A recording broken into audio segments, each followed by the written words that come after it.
It's a long ass intro there. Good evening, ladies and gentlemen. It's Sunday night at 9 p.m. and who's Janice straight in the fucking box, man. How's it going, Janice? Hope all is well. Tonight we are joined by the legendary Matthewman and of course the upcoming YouTuber himself. Nards. No, I'm joking. I'm kidding. For those of you that might not be aware, you just need to go check out Nard's channel. It's fucking banging. Worth your wee thing in the back. What's that? What do they call it? A YouTube hang or something? No biggie. It's a play button. No biggie. They pretty much just give you that when you sign up to YouTube, right? Yeah. Where's Jay Mack? Where's yours, eh? Mate, in the box with the rest of my shit. Mate, I've still got. If you look carefully, I've got an attendance award for school back there. Class, man. And by the way, Matthewman's just started a wee YouTube channel as well. It's Cray, which is basically. Explain it, Matthewman. Explain what it is. Do you know what? I just discovered how to put stupid songs together using AI and just thought, I've made hundreds of these. I'm just going to ping them on YouTube. And I think I'm up to about 65 subscribers now. So do I get one of the plaques now?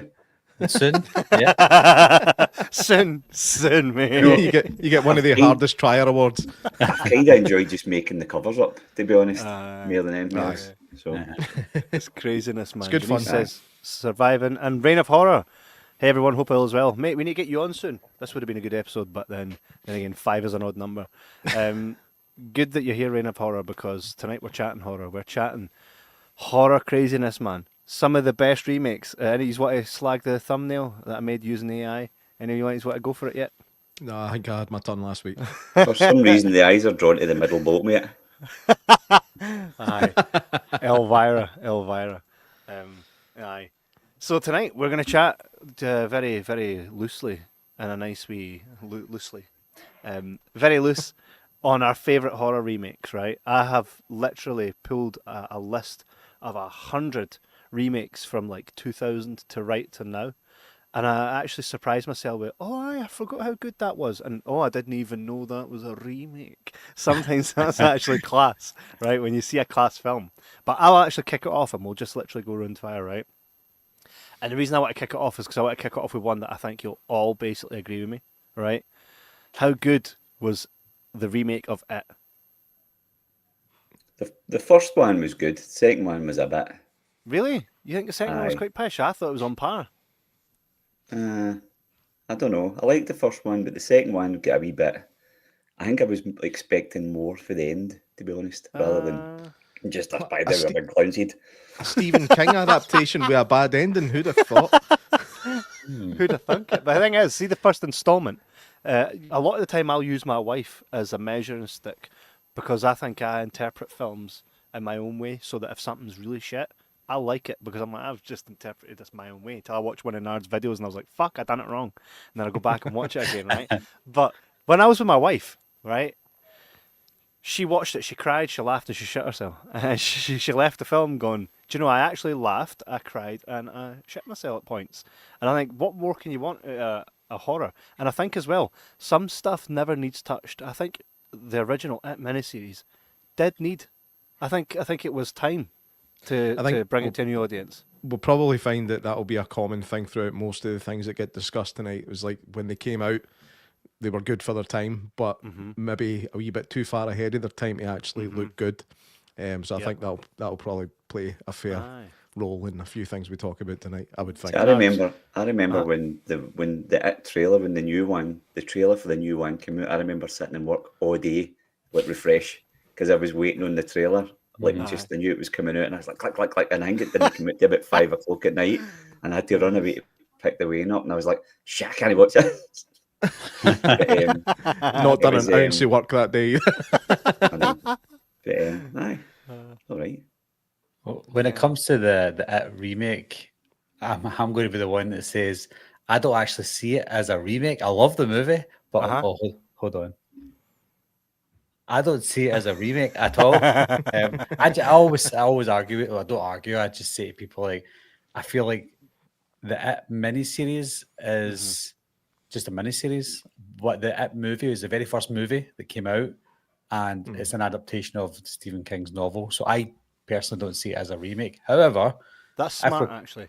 If we class it as a remake, because most people do, most normal people. I love it. Like when I went to see it in the cinema, I was so excited to see it because I grew up with the miniseries, and like, me and my sister, we would always like we go out. I don't know. In fact, you guys are all from Scotland, so maybe you reckon it, you understand. But do you remember back in the early 90s, we had killer clowns and transit vans? Aye. So it was massive back then, like because of for us in Scotland, killer clowns and transit vans. Everybody saw a killer clown in transit vans. But yeah, then 2000, I think maybe 2016, possibly, the killer clowns came back again. People were seeing sightings of killer clowns everywhere. And I think it's because, but no, these were actually real sightings. But this, it just shows the impact that Pennywise has on pop culture, not just back then, but today. So I think, obviously, the box office speaks for itself. The first movie made over $700 million. That's unbelievable on a $35 million budget. So I absolutely love it. It's one of my favourite horror movies of all time. It's the great. new the new series, the trailer for that looks decent as well. Yeah, it does. Looks pretty good. See, it's actually interesting you say that because it's funny. We all interpret the original miniseries almost like a movie, and you're correct when you say that. It isn't actually a remake because it is just a miniseries. Yeah. So this essentially, it was an actual feature film. I think most people, I might be wrong here, but I think most people in Scotland consider the first one, although it is a mini-series, two-parter. Most of us watched it on video. You know what I mean? I can't remember it actually being on TV. I'm assuming it was. I'm old enough to remember watching it on the telly. Yeah, same here. Well, I mean, it only came out in 1990. I mean, I was about. Kev's the only one that wasn't actually about at the time. But I think I seen it when I was about 7 or 8, or I seen the first 3 minutes and then refused to watch another horror film until I was 13 because it scared the absolute shit out of me. But watching it now, I've said it before, and I find the original miniseries to be like an episode of Goosebumps now. It's really poor. It's really poor. It's got good elements to it. Tim Curry obviously brings a lot to it, but I think it's all in all a pretty bad adaptation. This new one, or the new series, the new, what would you call it? What do you call 2 films? Trilogy's a trilogy. Duology. Duology, thank you. Jesus Christ. Those were epic. I did like the second one, not as much as the first, but I did still like it. But it's definitely, it was a good choice to start off on, Kev. Yeah. Shout out to Brandon Crane, who was on this podcast. He played Ben Hanscom. His granddad is the guy that does Good Morning Vietnam, or so he told me on that podcast. All right. No, because that's Robin Williams, isn't it? Yeah. So what the fuck is it that I'm getting it confused with? Nards, I get confused, right? Because you've even called me on it once. You had told me about getting details from a director or something, right, for a project of yours, and I proper told someone else on the show the complete wrong information. That's right. Steve did. And you were like, "What the hell are you talking about?" And I'm like, what? I was like, where have I got my fucking wires crossed here? Because it's likely that I had a conversation about what I was telling this guy with someone else, and I've crossed the two. That happens often. But his great granddad, or his granddad, Brandon Crane's, said a famous line at the start of a famous film. Was it Gone with the Wind or something like that? Casablanca? They're all the same type of deal, right? Was he he was in the new one, wasn't he? He was in part 2, and that's because the filmmaker, what's his name? The guy that made it, I forget his name. Andy I can see Muschietti. him. That's him. He Brandon Crane actually just like shot him an Instagram message and was like, "Hey, if you need anything," and he was like, "You know what? We do, Mon," and that was it. He was in it. Class, eh? I think that was an actual quote. Moan. Moan. He's Glasgow roots. Ginny said, was it Benfey Bakery? Benfey Bakery. Your confusion makes it comedy gold. That's what I'm here for, Ginny. So I have to serve a purpose. One thing I would say as well, if you consider it a remake, then that would technically classify the Lord of the Rings trilogy as a remake. of That's the true. 1978 cartoon. That's right. Yep. Aye. So Spot on. there you go. Is Well, that the mine one that's sat in every the remake. kind of that's like filmed? They done it the same way as like He-Man. They just did like what would you call it? Rotoscoping? Cartoon. No, but it's Aye. like they actually have it acted out, then they draw over it. I think it's a kind of unique style of Aye. cartoon. I remember That's the seeing one. a clip, and they basically a guy trips out his own sword, and they kept it in, and they actually animated him falling out his own sword. I actually I've not seen that one yet. I think don't I've think I'll watched bother. I'm not a big Lord of the Rings guy. We're not here to talk about Lord of the Rings, like, but I'm not a big. Unless Lord of the Rings it's a good remake that you want to talk about. Well, I didn't really see the still a point horror of film, Lord of though. the Rings at all. Like, but it's fine. My pressure. Hell yeah. Fat one has the presence, master.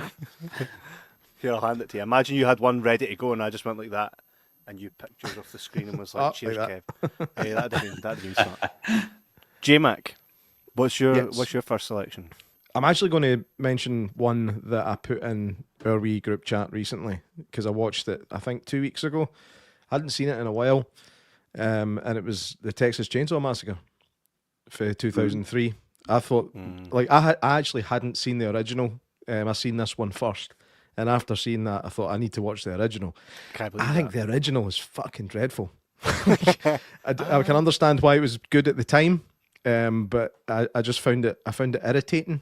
I found everybody in it irritating. I found the cinematography bad. I found everything. It just wasn't in my taste. I know it's well revered, but I think the remake was a better film.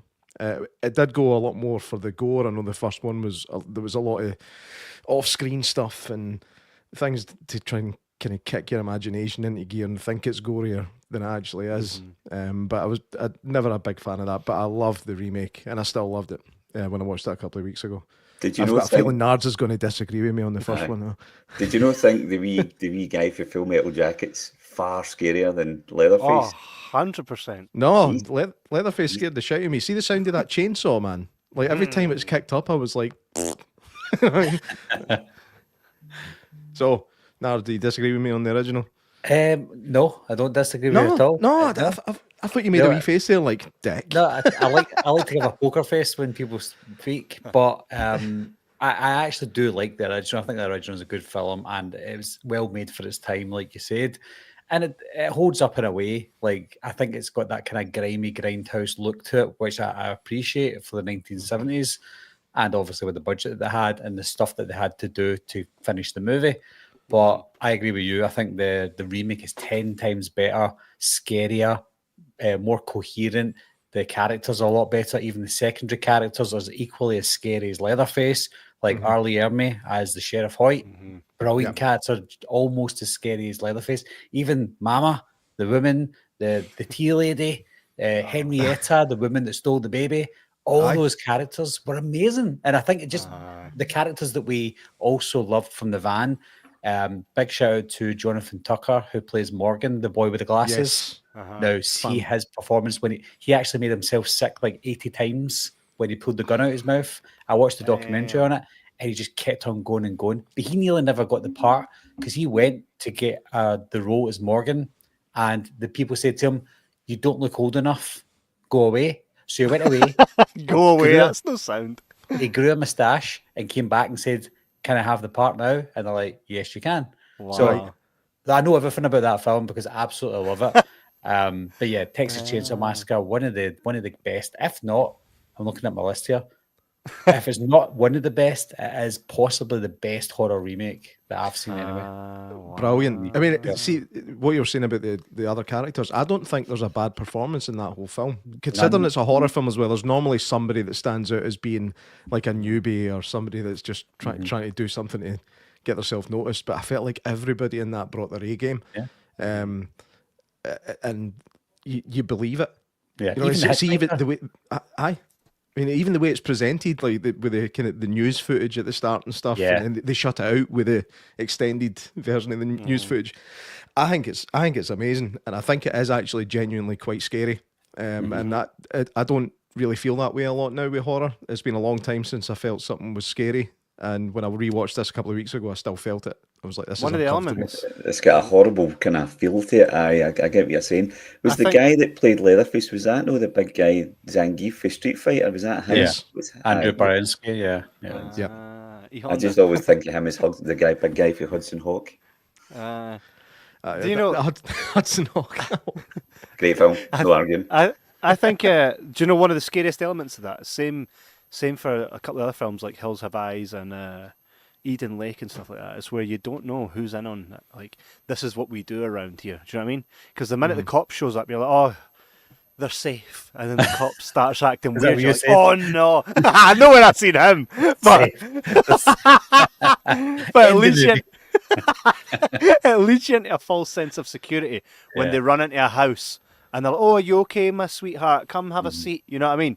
Next minute they're locking the door and you're like, oh no, man, no, you are not. Do you know what I mean? These are the things for me that really freak with me in a film, because I always look at the wife like this. See when they meet another person in a strange town, right? I always do this to the wife. And then when shit goes down, I go, I fucking knew it.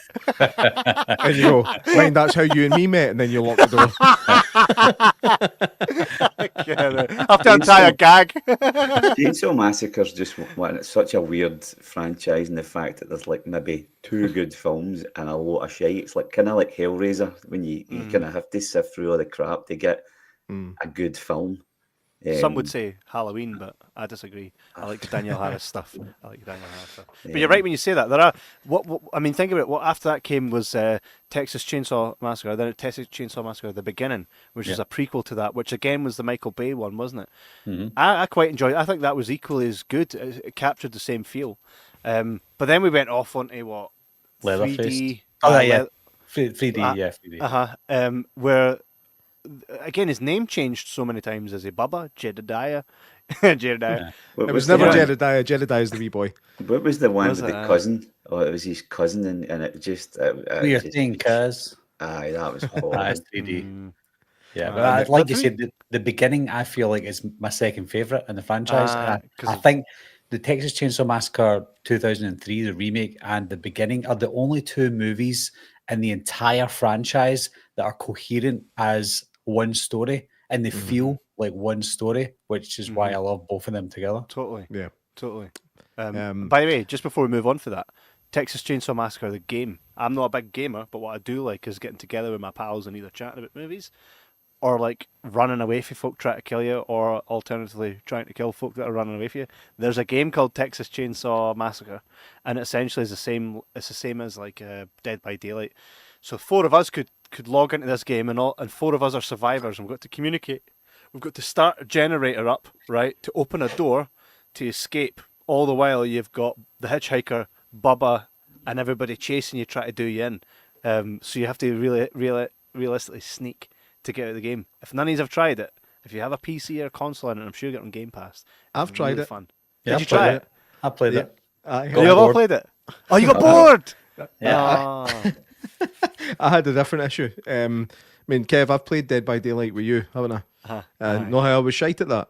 I was even worse at Texas Chainsaw. And This takes a bit of time. And I ended up playing like one of those co-op games, and it was a bunch of folk I didn't know. A couple of them were kids that should not have been playing the game, right? Oh, aye. But these 2 American kids just ganged up on me and called me shite. I was like, thanks So very they were much. Correct. correct. Aye. So I couldn't disagree.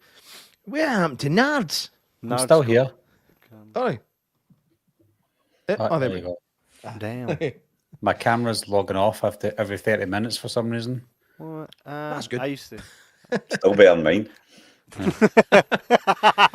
Matthew, man, I think yours just needs a wipe. I think it'd be all right if you gave it a wee clean. No, I think Touching. I think it's grainy, but it's only because ours look like a wee bit classer. I did put a light all on it this week. I realised last week when I come off, I couldn't see where I was going. That's true. Look, you were in fucking. Was it The Descent? So, do we all agree on Texas Chainsaw Massacre remake? I fucking kind of want decent to go and watch it again. Yeah. Aye, We that's should good. do a watch along. I agree. It's a heavy hitter. It was in mine. It was in my list. It's in And mine. I bet you we're all just going round and we'll list all the things that are in our own lists. Hey, who's up next? We'll go down It's for me. Nards, then. aye. Nards, aye. Right, okay. I've got them categorized like the best, Nice. okay, and crap. But I'm gonna try and say one that maybe one of you guys won't have on there because I think we've all got the same ones a bit. I'm going to go for a very underrated one, and that is Mother's Day from 2010. Before I even discuss it, have any of you seen it? I don't think I've seen the so. old one. I need to look it up now. No. It's Frank Grillo. Do you know Frank Grillo? Yep. Aye.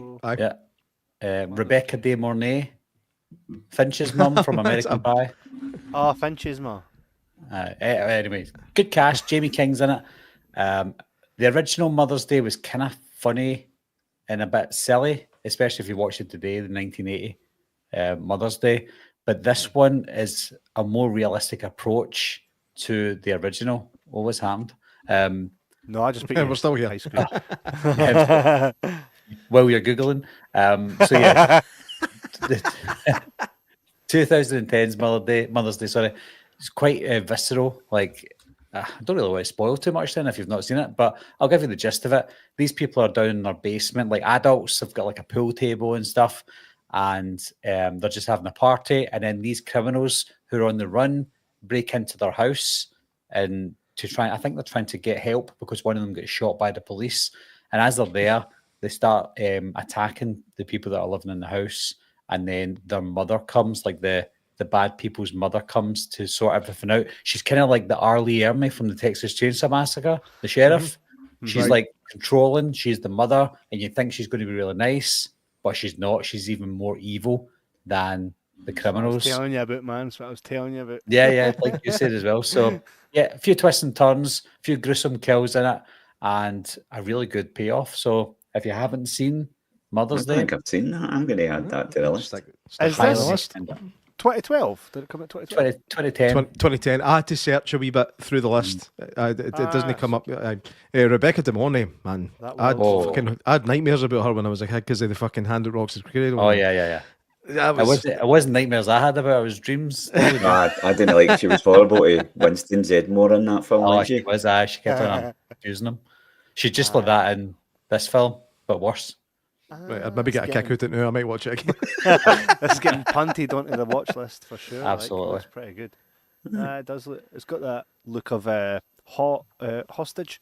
You know, the Bruce Willis film. Yeah, I thought that was class. Do you know Is it like it that? does look like that. Yeah. That guy that played Morgan in Texas Chainsaw Massacre was in Hostage as well. He was one of the guys, one of the hostage takers. Jonathan know, it's It's funny. very good. He's a bloody good actor, by the way. Like, I actually seen him in something quite recently, and I was like, I recognise that face, but I can't place it. But The Ruins. no, it was he was younger in it than he was in Texas Chainsaw Massacre. I'm trying to remember what it was. Is it 100 Girls? Nope. No. I think No, that was his other dream. I think it was a family. I'm sure it might have been a family film actually. He pops up everywhere back in the day. I'll need to. In fact, I'll find out the now. But You remember the Mother's times where Day? you used? It's on our lists. Do you remember the time where you turn the telly on back before digital, right? And a film would have maybe just started. You would check either the telly magazine, or you would press it when digital just came up. You would check, and you would see that it just started. So you would watch it and go, I didn't care what the fuck that film was, but it was class.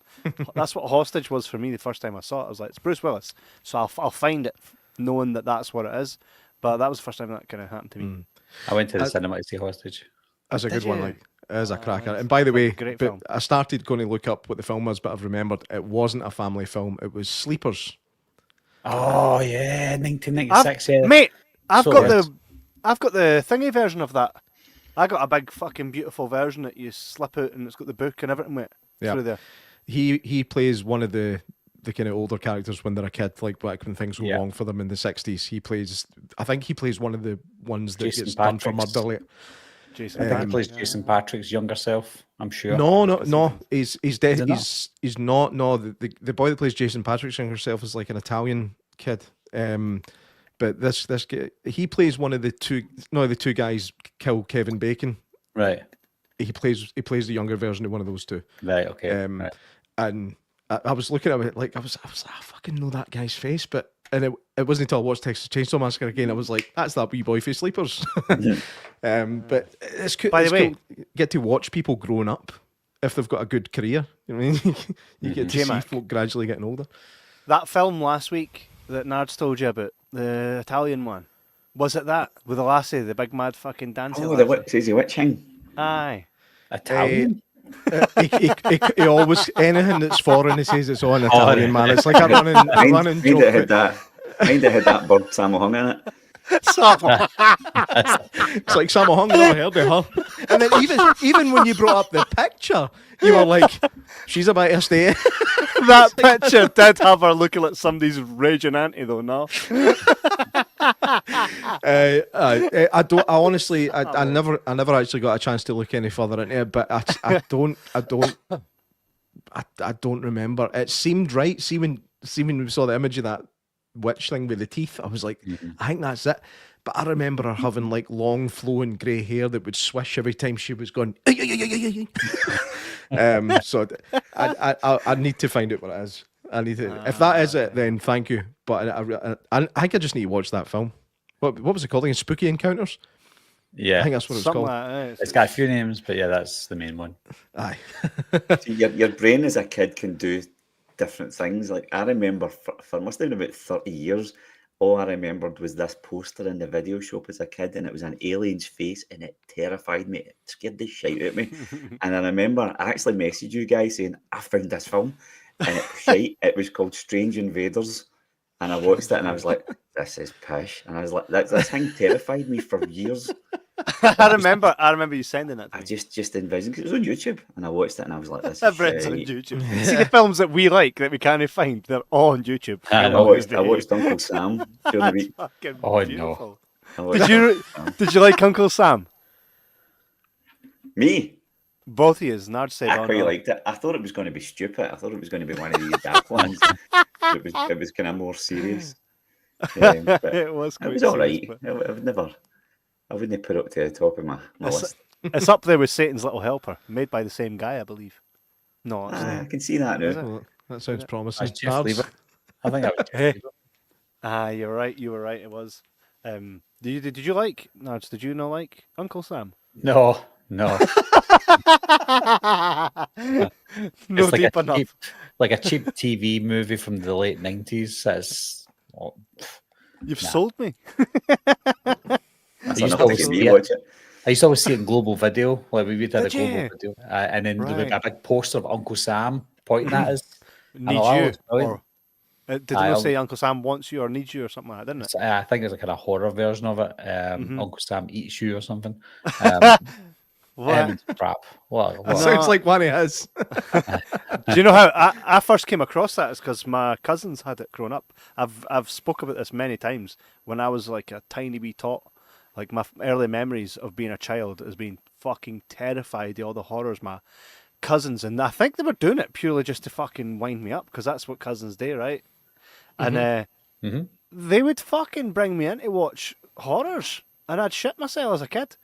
I had Nightmare on Elm Street, fucking Uncle Sam, the list goes on. The Gate. I think as a kid, I remember I've got things in my head, and I remember being more scared of posters up in the shop. And the other one that got me was the old film, The Video Dead. The poster for that was amazing. And the film shite.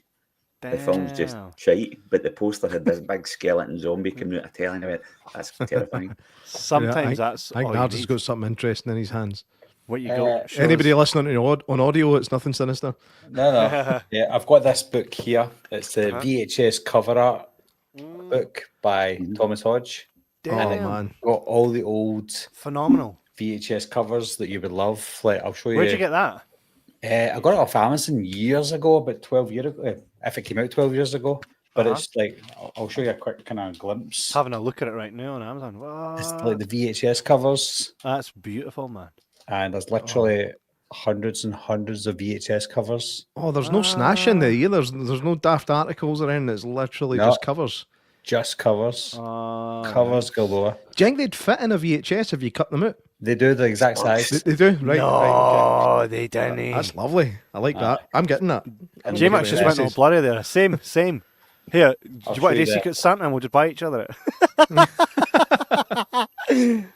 What? That's excellent. It's like what the old VHS video stores looked like. Amazing. It was. Oh man, that's nostalgia on a book. What's it? I fucking hate getting old, man. This is shit. If you look at some of these covers, though, it takes you back to the early 90s, the late 80s, and you're like, "Oh, I remember that, and I need to go and look for that." They're all probably crap films, but it just brings back all the memories, you know. So we've had that discussion a million times. We do. You rented a video based on what that cover looked like. You never read the back. You never ever read the back. Sometimes you'd read the wee bit about the parental advice. You know what I mean? It's like violence, strong, gory. You're like, yes, fucking here we go. That never came until later. That never came until I think the late 90s.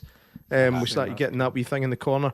But we all rented videos based on how the cover looked. Because that's how you do things when you're young, eh? You literally judge a book by its cover, and that's what we did with videos. Yeah. I'm going to get that book, man. That's gorgeous. Same. It is. I've got a few books, something similar. I got one that's full on Friday the 13th, the original movie. Now I've got quite a few books up there that are really good wee pieces, eh? But Ken, when do you get the time to read them all? But that's great because you're just essentially looking at art, aren't you? Yeah, nothing to read. You just you can read the covers if you want. That's about it. No, there's something there's something beautiful to that, by the way. And I think like we need more of them. The only reason I pulled it out is because I'm sure when Matthewman said about Strange Invaders, I think it might be in here. Oh, you know the cover. I'll kind of browse through as we're talking, just in case. Maybe. Here, Matthewman and Nards should put together one of these wee books. That'd be a collab. I did just before I kind of logged on. I was kind of waiting. Sorry, I'm going to get in trouble. I just bought it. Oh, he's in trouble. Wasn't he cheap, by the way? I seen Nards' new. Nards, I hope you're getting commission. His Barbarian cover, which I really like. Yeah. Gave me the heave a wee bit, but it was it's pretty nice. The milk bottle. That's the cover from Waxworks Records. That's a Barbarian cover for the record player. The record. Nice. Anyway. Sexual. Hey, Matthewman, did you ever get sent one of those vinyls that you created? No. I'll send you one. Cheers for doing all the work on it. Fucking dust at the letterbox. That's what happens. Usual man. You cannot get these guys that are your best pal. Like the kind of Yeti and Machete guy who's like, and then blanked. Mate, we got told we were getting sent the full Scream box edition thing of Halloween, of all the brand new Shout stuff, and I was like, yes, this will be class. Still waiting on it, and that podcast episode was like fucking 10 years ago. But anyway, I expect nothing, but it was nice, the stuff that we do get sent. Matthewman, hit us with a pick. Right. I had kind of picked three that were my favourites, but I'm only going to go with the one that's at the top of my pile because I watched it on Friday night again, and it was it's this bad boy. The Blob. I watched it again on Friday night, and I had been up to the loft, and I was like, I've got that in video somewhere. And I went up to the stair to get it, and I was mad at myself because I've never rewound it. Oh no! Be kind, rewind. I watched it again on Friday, and you know what? It was still awesome. I can't believe that's an 18. For what I remember of it, I don't remember it being particularly over the top. Gory or anything. I know it has like moments. I'm sure there's bits with guys fucking degloving after touching the Blob and shit. Maybe if I'm remembering it right, I might be thinking of the original. Degloving. It's I watched it again on Friday, thinking I've not seen this in years, and I remember as a kid, if they had that big cousin or big sister, whatever, that showed you something that you shouldn't. And I've actually sent you the video of the bit with the couple in the car, like making out, and then the woman's face just bleh, and I went, that terrified me as a kid. And I remember my big cousin laughing at me because I was shit feared it. But it's so good. It's like just practical. Everything's practical, and there's like miniatures, a lot. It's fantastic to watch. I agree. Not to mention, when I was a kid, I was totally smitten with Shawnee Smith. Oh yeah. And it wasn't for that film, it was because of the John Candy film, Who's Harry Crumb? Because she was in In that. that as well. Who's Shawnee Smith? I know that name. Saw, Saw. Amanda if you Is saw. that her? Yeah. Hello, Amanda.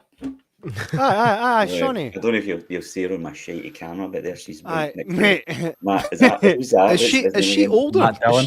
Matt Is she Dillon. older than she looks? She's Well. Can I just say this? And Nards, you tell me if you agree with me on this, because I'm sure we said it on the podcast before, right? The newest Saw has Shawnee back in it, and she's clearly aged, but yet she's playing like a prequel version of herself. I thought it was actually beautiful that Saw were like, we're just going to give you an aged Shawnee, right? With a Beatles Accept haircut. it. Right? Accept it. She's aged, right? And here's the prequel. We're doing it anyway. Fuck all the let's de-age it. Let's just give you Shawnee. Did you agree? Like that, it took balls to do that. And I actually respect them for Tobin just put his hat on backwards. And Really? remember Dexter's hair? And Dexter, when he was supposed to be a teenager, Is that a mushroom you had? I think looking like the wee boy for Last Action Hero. Like, that'll do. I actually respect that. I respect the fact that they gave us like an aged Shawnee and just was like, fuck it, she'll do. Just put the Beatles haircut back on her. Do you agree with that? It's like, do you respect them for that? Aye. There's no point in trying to de-age it for the full. If it costs too much, 100%. and like, you don't want to Aye. put her in the shadows the whole movie, so just And nor do we want to recast her either. So why not just, you know what? Fuck it. It's like one of those things, You're like, oh no, we forgot to paint that on it. Ah, fuck it. We'll just stay as is. And I totally respect it. You're properly on his side in that film as well, eh? Like, you're really on Jigsaw's side Aye. with that number 10. That was quite a good wee twist. Yeah, like you're sitting going, aye, fuck them all up. Aye. Go for it. They all deserve it. But I sat on Friday night and I had a great time watching that. And you know, I'd never noticed it before, but the cast members, Frank Darabont wrote some of it. So you can see there's a lot of the cast for The Walking Dead are in it, but they're all younger. Nice. But do you know who I did notice that I'd never noticed before? See the wee guy for RoboCop that gets melted? He's in this as well. Oh, is it Paul Kramer or something? Is that his name? No. But he gets properly Paul dubbed McCrane. in this, I know. Aye. Paul McCrane. Aye, sorry. Crazy. But I had a great night on Friday. Just sat and kind of reminisced about watching this the first time. The Blob. It's a terrible name. It's a horrible name for a film. The Blob. But I seen the original one when I was young. I think it was Steve McQueen that was in it. He was supposed to be 17 in it, and he looks about 59. It's fucking hilarious. But I'm actually going to watch that. What I said about it maybe not being that gory, I think I'm thinking about the original one, so I'm going to watch that 80s version. That's how. Hi, it's- my name's Craig, and so my you- favourite film's The Blob. I can just imagine it. But I'm going to probably rock your world with this one, right? Because I don't think enough people talk about this, and this is probably up there as one of my favourite films. Reason I don't have it in Blu-ray yet is because it's too expensive to buy the only Blu-ray that I would validate buying for it. But a I know what it remake is. that was, oh, what is it? Tell me. you want me to tell you? Aye, Black let's see if you Christmas. got it. Eh? Black Christmas? No, No, right, on you go, on you go. no. Right. No, do you know what? And do you know, because I don't have a love for Black Christmas, is the reason that I never put that on my list. But I did acknowledge it when I was looking through it. But one of my favourite films ever, which is a remake, is 13 Ghosts. Come on, are you joking? Really? I think Really? everybody kind of collectively went, No. Really? Really? I think it had Nail love? moments. It had moments in it that were a wee bit freaky, but in general, that film is fucking shite. Like I remember when the guy gets cross sectioned and just kind of slides apart. That was quite a cool effect for the time, right? But Aye. I think that film was proper pish. Really? No, I thought. What? Think about it. The uncle's passed away, but he's no. Here's a house for you because my family come from nothing, eh? Oh, this is a class house, bit weird, right? But class house. No, ghosts are start smashing us. No. The That's a ghosts class were film. able to do too much, man. Like, I But think they were ghosts- no just ghosts. They were demon ghosts, man. It's a bit silly, isn't it, when you say it out loud? They weren't just any ghosts. These are M&S ghosts.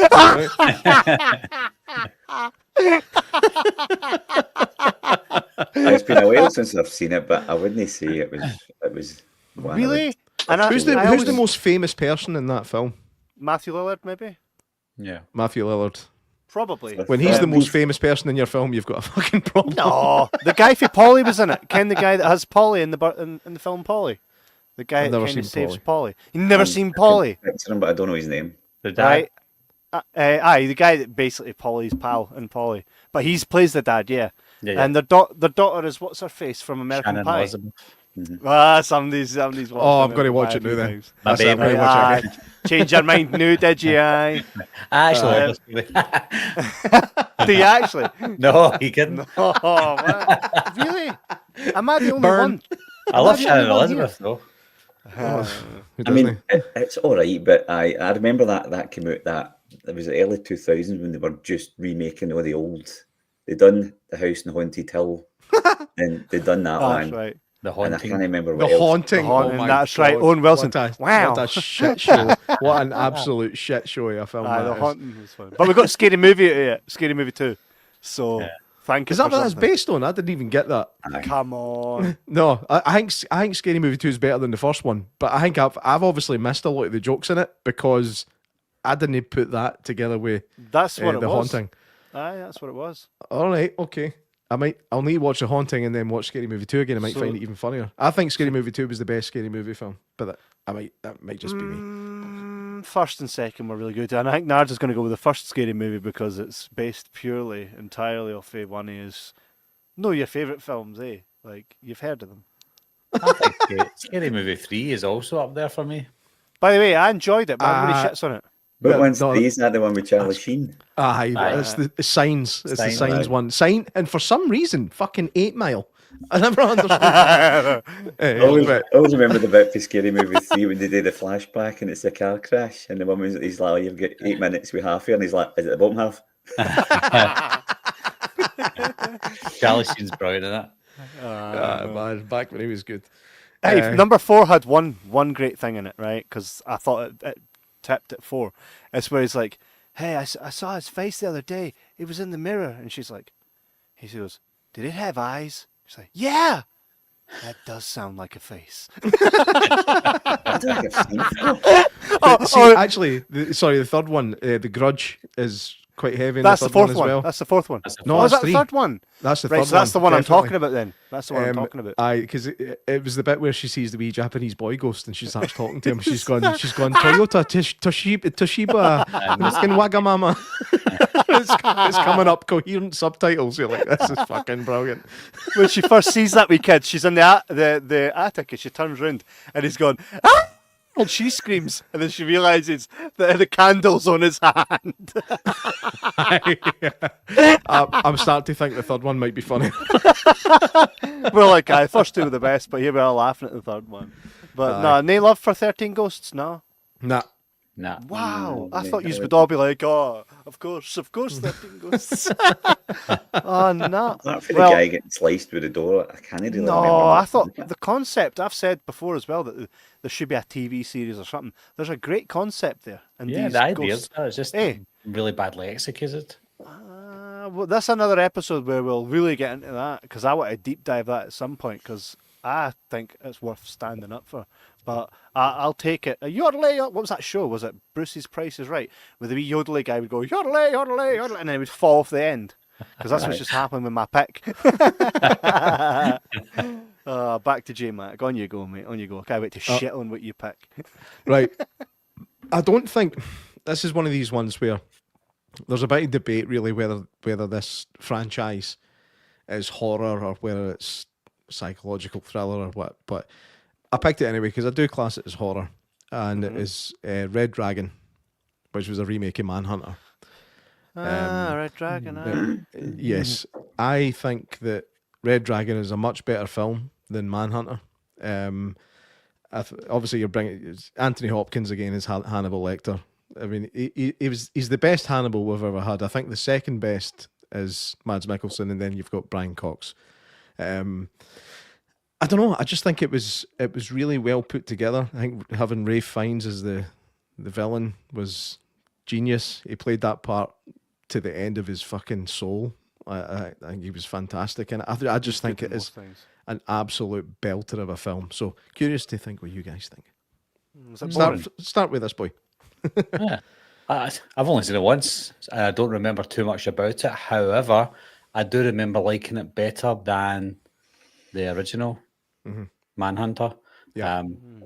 Just a quick fun fact is, see that little, how am I doing it? That logo there of mine? Uh-huh. That's the original Manhunter right there. That's Tom Noonan. Tom Noonan. Who also played the Ripper in Last Action Hero. He did. Oh, beauty. So there you go. There's there. But yeah, I really liked Red Dragon. It was very stylistic as well. And I do like Anthony Hopkins as Hannibal Lecter as well. So I can't comment too much about it because I don't remember too much, but I do remember liking it. I actually need to revisit that one, but I watched it. It's been a while since I've seen it. Is that the one with Gary Oldman's? Oh God! No, that's Hannibal. Gary Oldman's all gubbed. Hannibal. Gary Oldman plays the wee guy with the disfigured face in Hannibal. That's right. Right, I thought that was confused. Oh, right, okay. Because Ray Liotta gets he gets spooned. He's got a great. It's Ray Liotta that gets his fucking brain scooped out. But there's a bit in that film that it's. I think it's meant to be funny, and it works. It's really dark, but he's kind of telling the story of his encounter with Hannibal Lecter and why he looks the way he does. And basically, Hannibal Lecter got him off his face on some kind of narcotic and then handed him a bit of broken glass and said, try peeling off your face. Right? So it shows you him starting to cut his face open. He's like, and then it cuts back to him lying all mangled and that, and he goes, it seemed like a good idea at the time. That was a great line. But anyway, that's Hannibal. That's no Red Dragon. Red Dragon, Philip Seymour Hoffman's in that as well. He's a right kind of sleazy wee reporter, and he kind of gets a nasty comeuppance. And like I said, Ralph Fiennes. I mean, I can't think of anything that Ralph Fiennes is bad in. I think he's been in bad films, but he's never been bad in them. I think he's a credit to any film that he's in, and this is another one of them. I think it was a really well put together film. Matthew, did you say it was boring? Because I'm going to kind of go on a limb here and say I don't think I've seen it. Oh, right. Okay. I don't know what it is. I don't remember seeing it. I'm not a huge fan on like the Silent Slams. I've seen them, but I'm more a kind of stupid monster eating people kind of movie guy. Preach. But he does eat people. He's just no monster. I do remember. Not that type of monster. I do remember being freaked out with the one with Thingy getting his brains scooped out. I remember that gave me the heebie-jeebies. But it's not the fact that it's the fact that he it cuts about his brain, cooks it, and then he eats it. It's like, oh my god, it's fucking rank. It's fucked up. Kev, what do you think of Red Dragon? You remember it? I'm just going to go out on a limb and say it's shit. I've got a feeling you're being personal here, Kev. No, see, to be honest, Red Dragon, I had it on DVD. I think I picked it up in when I worked in Blockbuster because they were like, here, as part of your job here at Blockbuster, you have to take home about 5 titles every week. Oh no! And we'll also give you discount on the popcorn and snacks. No. And the reason we do this is because it's product knowledge. You need to know what you're selling, and I'm like, how about we say I just take home 7 titles a week, and I'll accept. And do you know what the best it is? I had that thing on my computer which was called Clone DVD and Any DVD, which would essentially lift the right. So I'd take these discs home. Allegedly. I'd allegedly take these discs home, allegedly copy them, and then allegedly take them back. And it was great because you got everything that was on that disc, from the titles, everything, right? And purely, I did it because it was my job to do so. But it was your job to pirate DVDs. And it was for my own use. It was for my own personal use.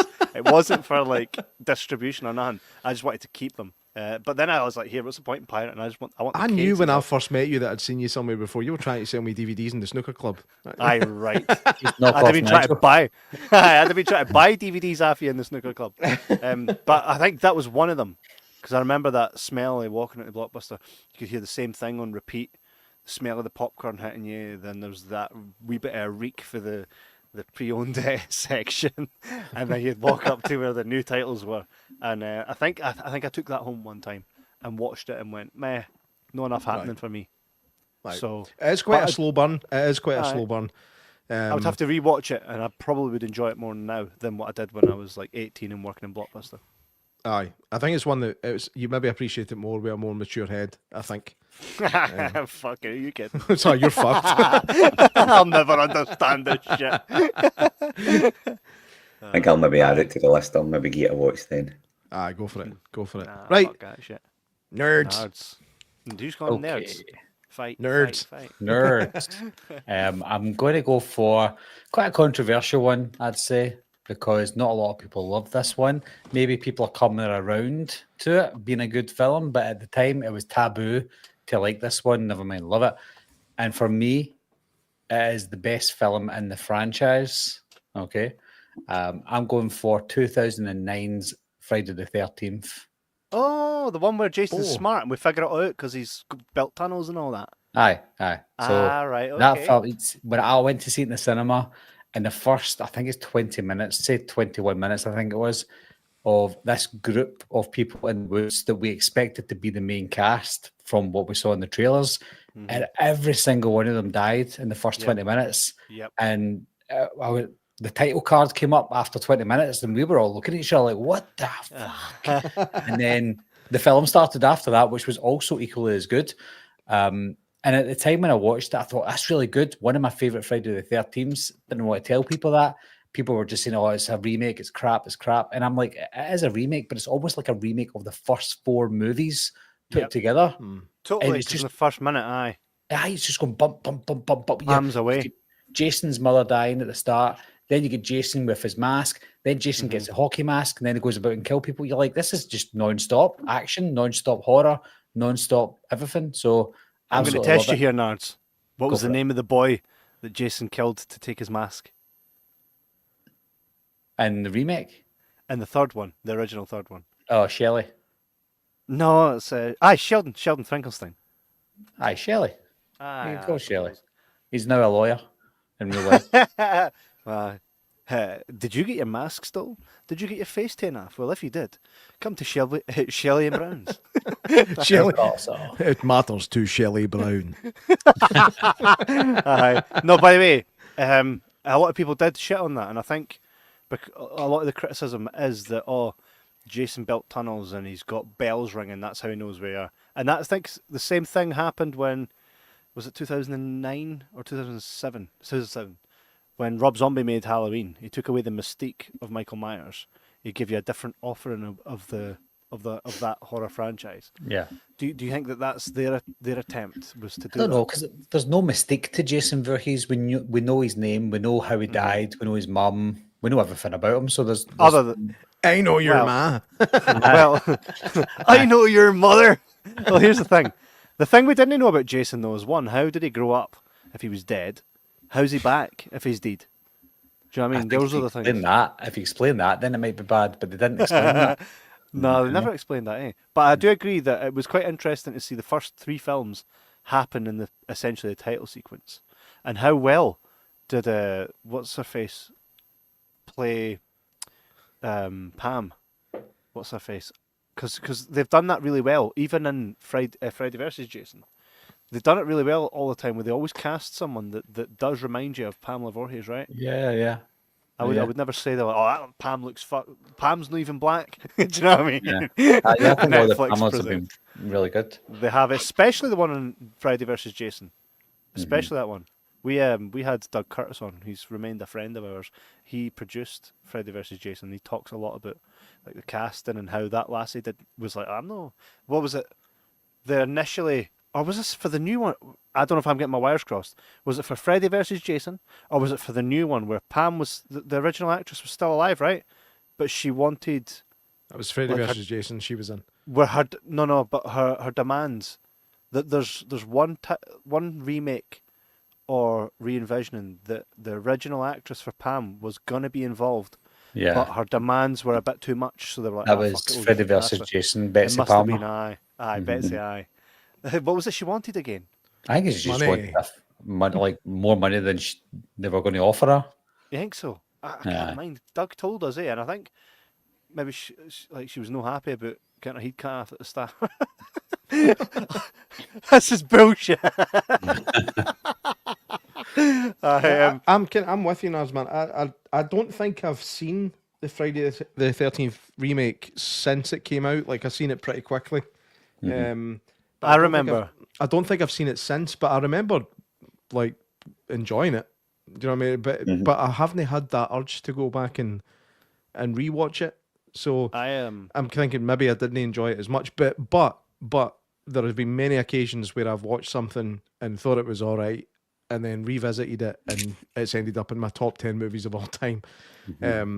Like an example of that would be Interstellar. In fact, Interstellar I hated the first time I seen it, and now it's in my top 10.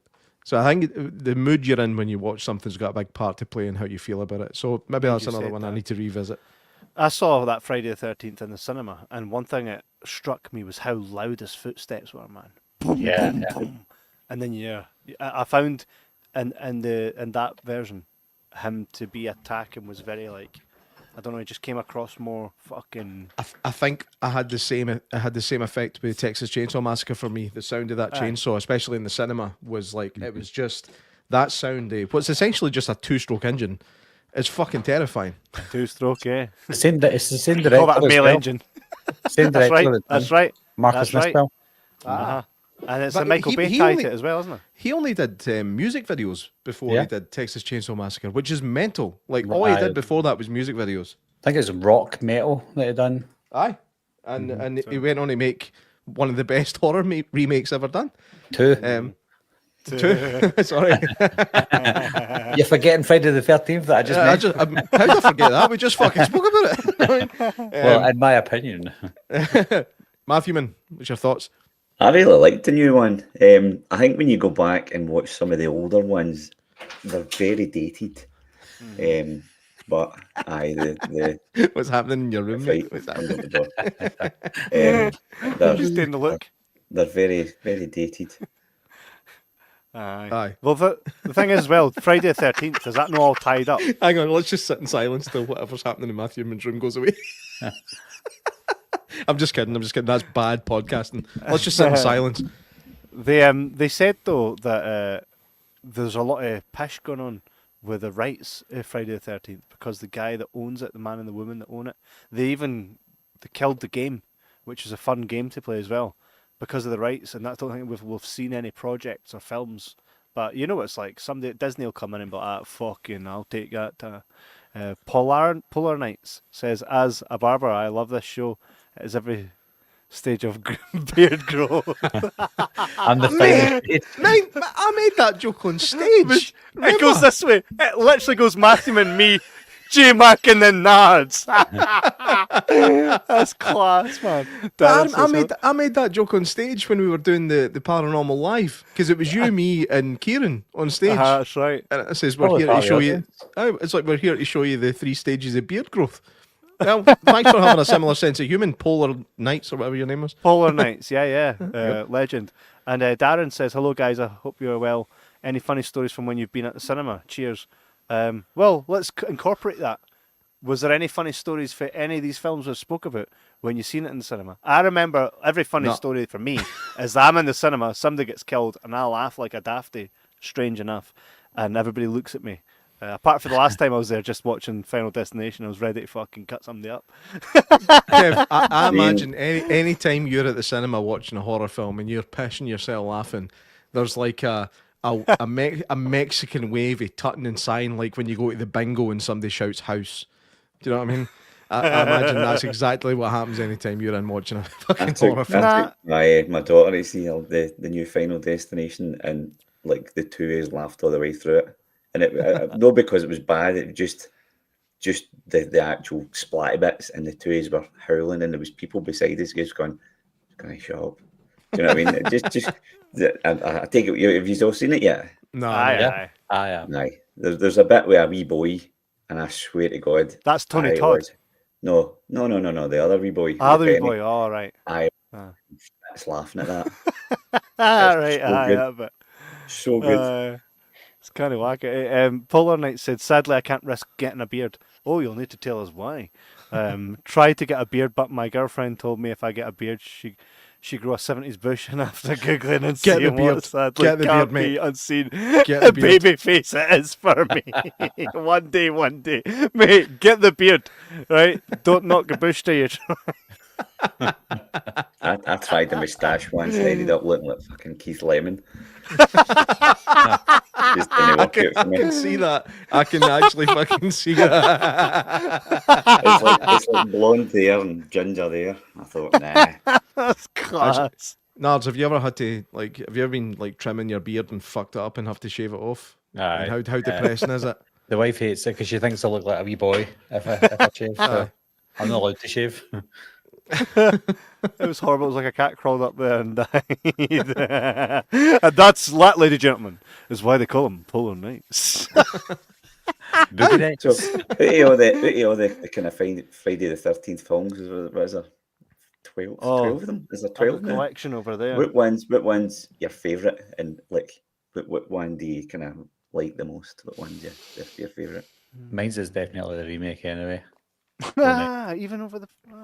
Oh, aye. I like the one with I like when Corey Feldman comes into it Yeah, as 4. Tommy Jarvis. So that's for 4 onwards, and then it gets recast for the. It's like every horror film. Or is it every not? Because there's always an imposter film eventually, isn't there? What's the imposter? So the imposter film is 5. that, right? Roy it's like- Burns. Aye, and didn't Halloween not have an imposter, Michael Myers as well? Not really. Just in Halloween Ends. we What don't talk about other that. films had an Friday imposter? the 13th had an imposter. Sorry, Friday the 13th have 2 imposters, in fact. Roy Burns in part 5, and then for part 9, it was Jason Goes to Hell, and his spirit travels from body to body.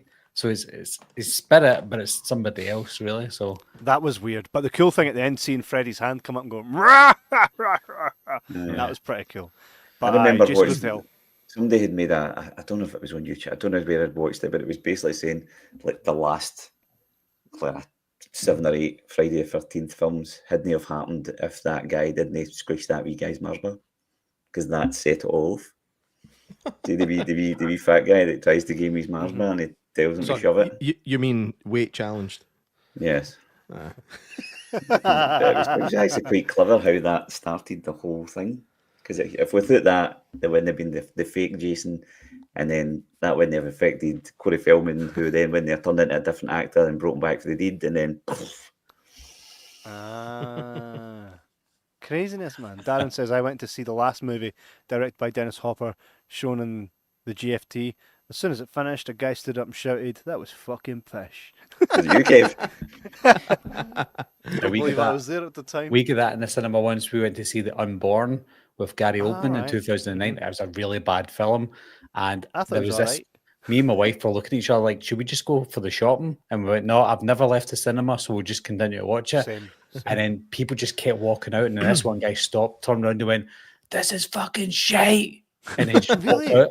And I'm like, oh God, I agree with you. It's the first time I've seen people started to walk out, and it ended up being like 3 people left out of a full cinema. And I was like, Jesus, what a bad What was this called again?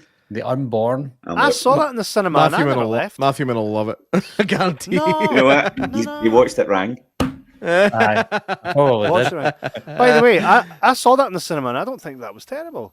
And Nikki What? walked out mad. The only time I've ever seen people walking out of a cinema was actually Cloverfield, believe it or not. Really? The first Cloverfield movie. I've seen people walking out then. I was tempted, but I never did it. The first time I actually walked out was with you, Kev. Was that really? Aye, it was Rise of Skywalker. I was like, And it wasn't "Fuck even causing this." me. It wasn't even causing me. No. If I was to walk out cause of you, I'd have left everything. Who's next? Is it Matthew Man? Yep. Is it me? It Right. was Matthew I'm only McConaughey. going to go because I had brought down 2 things there, and one of them's a wee earlier, and I can't be asked moving. But my next one is basically again, it's another video I found, and it's this cracker. The Flea. The Flea. It's so good. And you know, this was the one I showed to the way, and she's like, "Can we watch that?" And I went, "Nah." And then I opened it, right, and it's got an advert for Raw Deal. No. Oh my God. god. And By the way, I've never got through Raw Deal. I think it's fucking terrible. Oh, it's a raw deal. Damn. So, The Fly. What's your love of The Fly? The Fly. Again, that's one of the films I probably was shown by a bigger cousin that I shouldn't have watched.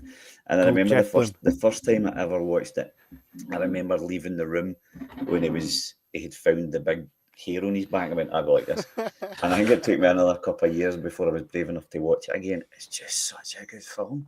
It's horrible to watch. And can I just say, and I'm sure I've said to Kevin, you said you'd never seen it, the sequel's very underrated too. Oh, there's a Fly sequel. Is it The Fly 2 or something? It might be, aye. How did you guess? It's a Fly 3. The Fly 2, the Blue Bottle. Remember?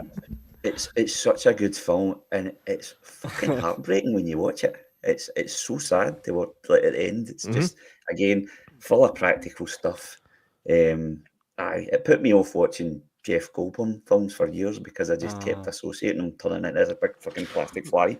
Jeff Goldblum's performance in that film is perhaps his best, in my opinion. He's like, I never asked for any of this, man. No. Oh, It's just such a good film, and it's see the been a bit where he long really- time since I've watched it. See when he really starts getting like quite kind of like disfigured and horrible looking, and he's doing all this kind of twitching thing and that, like that's fucking excellent. Like his performance was top notch, actually Oscar worthy in my opinion. And I think the film is no. I don't think anybody does body horror better than David Cronenberg. I've never seen another film that made me feel as uncomfortable as anything by David Cronenberg. I'm not saying all his films are good because I really don't like a lot of them, but his body horror stuff and the team that he's got behind him is fucking superb. Well, the second one, they kind of went more a monster kind of movie type thing, but I really like the second one. I need to check that out. The second one. I remember finding it quite boring. It's Eric Stoltz that's in the second one, isn't it? Aye. Eric Stoltz. He's unlucky. He really is unlucky. Hey, he's in the butterfly effect. He's not unlucky. I think, like you said, with the whole Back to the Future thing, he just didn't cut it. And then they were like, they just got far too far through the film before going, Eric, you're pish, mate. But I honestly think what happened was they were filming it and they were like, right, we've got him now, we'll keep going. And then Michael J. Fox got freed for his contract on Family Ties. They were like, right, fuck Eric, let's get Michael J. Fox because we wanted him for the beginning anyway. But that's a different fucking kettle of fish. But I'm with you on The Fly, Matthew, man. I think it's fucking superb. It's such a sad film to watch. It's like it's horrible when you watch it. Like, it's been a Why while is it since sad? Why is it sad? Remind us again why it's just sad. at the end, because it's like obviously he didn't want this to happen to him. I'm going to spoil it now, but it's just at the end where he's obviously fucking merges with the pod and he just wants to shoot himself, and you're like, nah, it's dead sad. I mean, Being you say it's a fly spoiler. I mean, shit. it came out in 1986 or something. I think you're all right. If you've not seen it now, fuck you. What's the fly about? Oh, a guy is gutted that he's just turned into a fly. But see when you narrow films down to such a basic level, every film sounds pish. You know? Have you ever seen the old one where it's just literally a guy with a fly's head?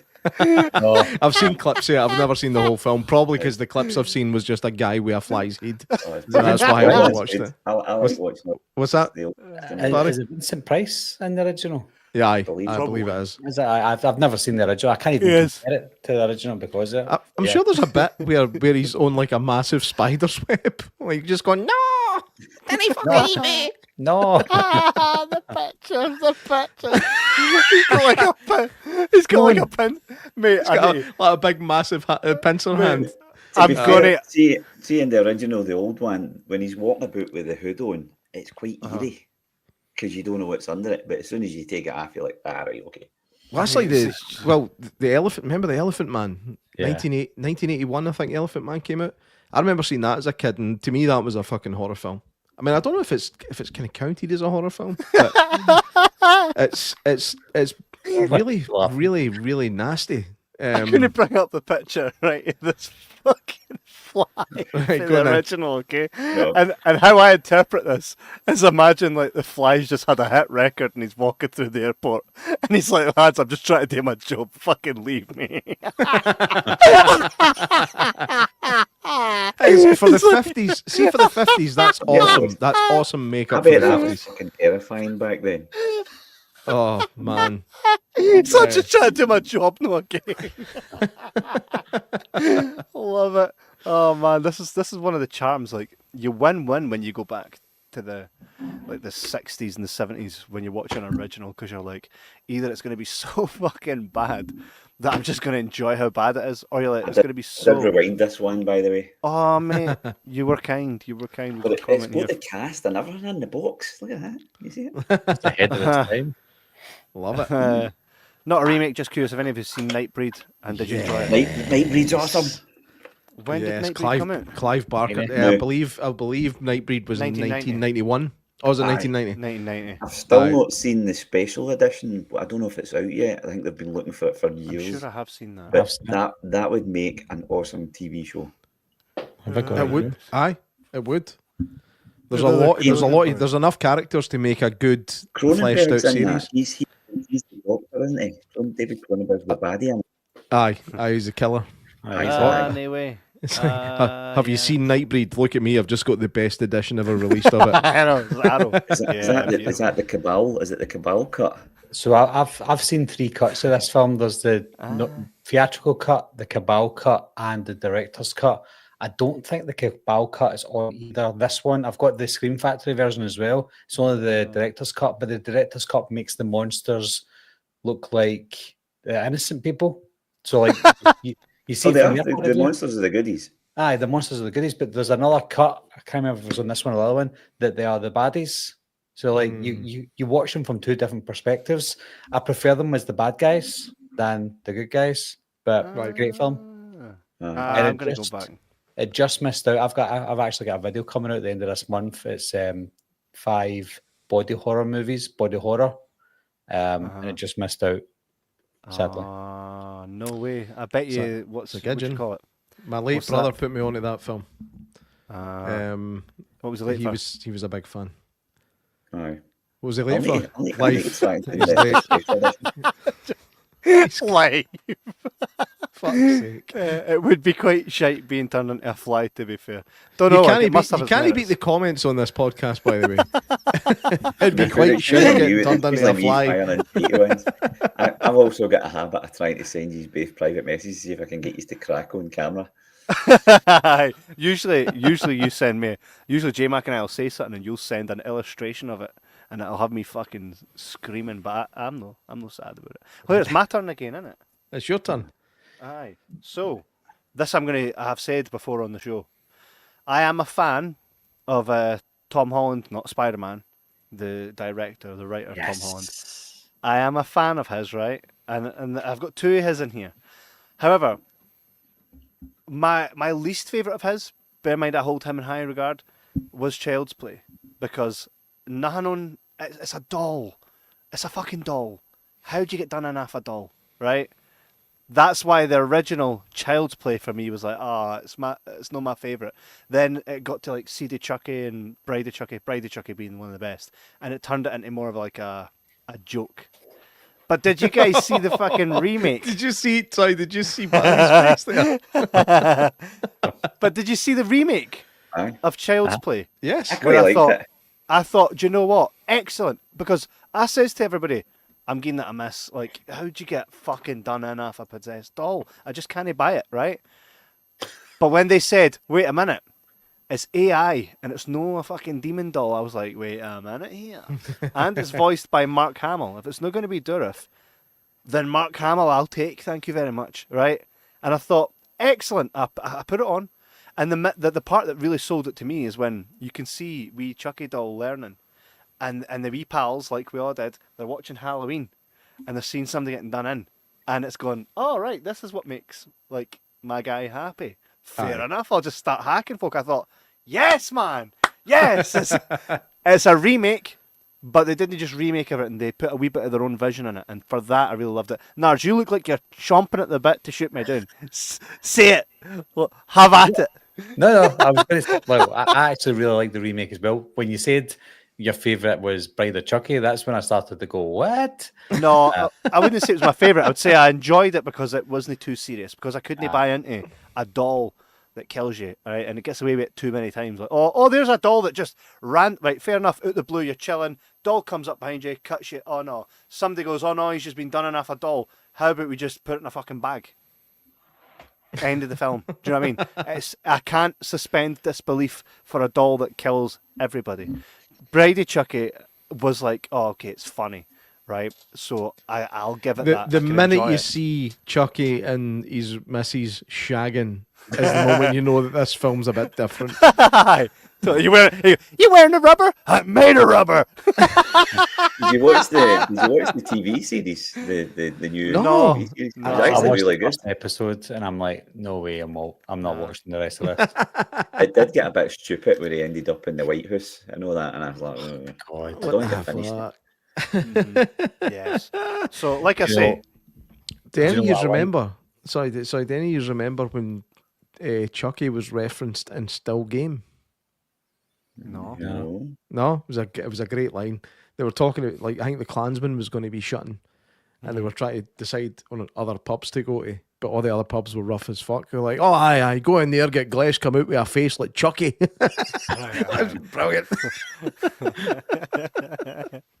Damn. I was going to say that a good line in the 2019 remake when he goes down to like the bit where all the kids hang about, and he starts stabbing one of the kids, and he says, "This is for Tupac," because they listen to Tupac's music. See, really I thought that theory that someone in a doll factory removes a chip that allows an AI to learn. I thought it was beautiful because I thought it was clever. It deals with so many different things. It was more clever than it should have been. Right, but that makes sense though.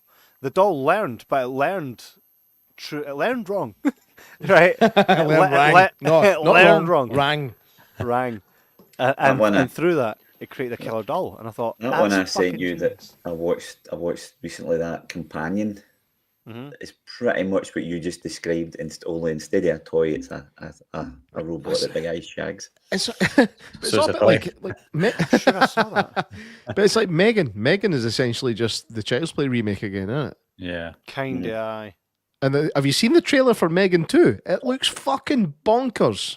I've went In fact, Matthew, when you sent it to us, and you're like, "Oh, have a look at this," and I was like, "What the fuck is this?"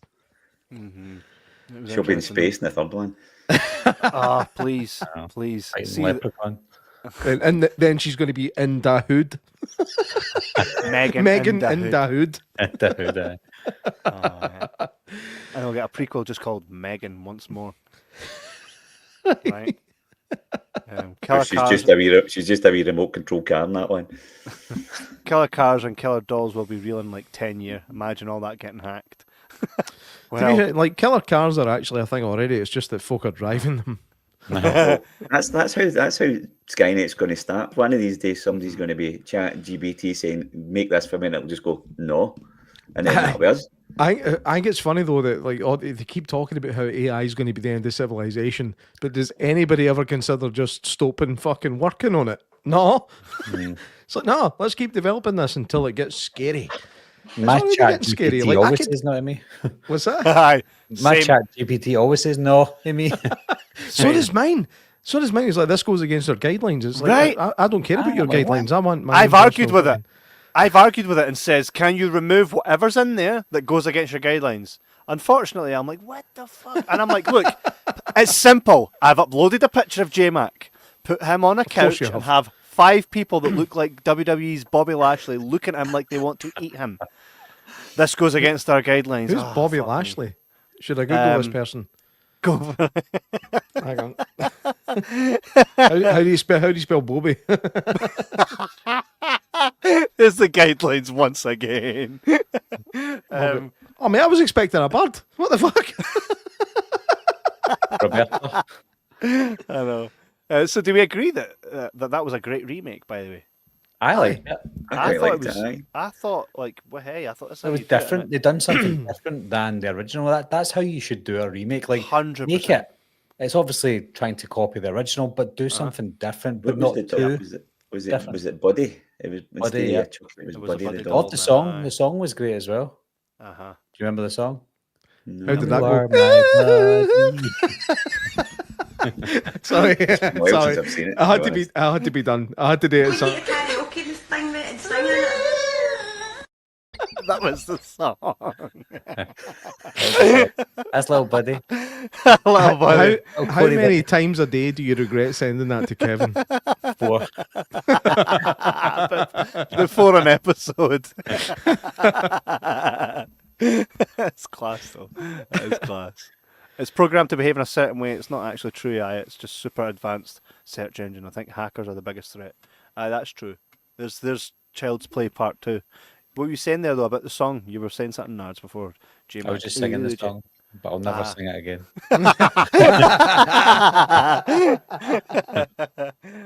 So we can agree. So J Mac, yours. Right. This is where I think I might get a wee bit of That clip. backlash. Might get Oh, a wee here we bit of backlash on this one. I'm going to go with 2007's Halloween. Should I just wait for the backlash? Let you say your piece. I think at the time I hated it, but since I've watched it again, it's not as bad as I thought it was. I don't know. Right. It's I'm the opposite. I don't know if I needed to see him as a wee trailer trash kind of redneck wee boy, but it was all right. Aye, I'd say it's probably better than half of the sequels. Do you know what I mean? Mm. Yeah, I would agree on Watch that. your mouth. Watch Definitely. your mouth. Leave Halloween 3 out of this. I very recently I very recently took my 11-year-old through the entire Halloween franchise up until I've not let him see the Rob Zombie ones for obvious reasons. He's 11, but I think like the other ones, although he shouldn't be watching it, he can get away with it. The Rob Zombie one, I think, is so. I actually find it, despite the Michael Myers surviving things he shouldn't survive, I find it a more kind of realistic representation of what a killing or killings would be like. Even when you compare it to the original has no blood or very, very little blood. I think you see some on his sister's chest, kind of quite near the beginning. Other than that, there's basically none. And I think it does that. The whole thing about not needing to see him as like a kind of trailer trash kid, I actually like that element of it. And I think the kid that played the part, although it took me a while to figure out that it wasn't a lassie. Other than that, You had to stop fancying her. like, fuck off. Fuck off. Mate, there's important people here. You can't get any other band, right? So I really, really think it is a good horror film. It might not be as good as the original as a film. It's a bit more. It's made by a guy called Rob Zombie. Do you know what I mean? Like you know what you're going to get. You should know what you're going to get for something like that. And I don't like the nepotism with Rob Zombie sticking his wife in everything, because she's a terrible, terrible actress. Well, it makes a change for him sticking everything in his wife. He's got to make up for that. Remember, there's important people here that can't get banned. But it gets us banned, no him. But he's on here, so 6 degrees of Kevin By the Bacon way, and all that. Sorry, go ahead. Right, No, I was just going to say, I'll give you I think permission. one of the most important things about Michael Myers was his mystique and the fact that, you know, he's the void of what other serial killers were. He was just no reasoning, no nothing. And then when Rob Zombie approached John Carpenter and was like, "Yo, gonna make a film," he was like, you know, do something different with it. And so you can't really blame him for going like too far the opposite way, because he did that exact thing. He made another film that was another interpretation of Michael Myers. I would say it's classic Rob Zombie. If Rob Zombie did, like, if you take any film and go, if Rob Zombie did this, how would it look? It would look exactly like what Halloween looks like. But I don't like any other Rob Zombie films. Not a single Devil's one. Rejects, House of a Thousand Corpses. Don't like them. I think they're fucking terrible. Really? I genuinely think those are terrible films. I will never. disagree. I didn't even get through the Devil's Rejects because I think the title makes it sound like something else. It does. You're expecting some kind of supernatural thing, and all you get is essentially fucking Poundland, Texas Chainsaw Massacre. Poundland, Texas. And it wasn't for me. House of a Thousand Corpses, nah, that can fuck off. Well, that's actually the first one. That's a sequel. Devil's Rejects is a sequel to House of a Thousand Corpses. I know. But I felt like the two films were so opposite. The first one kind of is like, welcome to the Hussey, you're crazy. The second one was more like, here, how do we like just fuck with folk, try to go about their day, you know? Again, just not a fan of any of his other stuff. And I didn't even... In fact, I think I maybe spoke about it in the last year or so. I didn't like Rob Zombie's Halloween 2 at all. I rewatched it again and I thought that some of the kills were pretty cool. But as a film, again, it's terrible. But I still like the first one. I would like to get Barry's opinion on this because I think we're going to have some... what's the word? A tete, we should call it. I half agree and half disagree. I'd say that it's a well-made film, and if you called it something else and it wasn't Michael Myers, I think it would have been a better film. But still, you're still getting that kind of trailer trash dialogue that is not necessary whatsoever. Like, especially in a Halloween film, that first 2 minutes, 3 minutes of the movie, and you're like, what the heck is happening? Like, why are they speaking like this? Of course, you want films that do that, but not Halloween.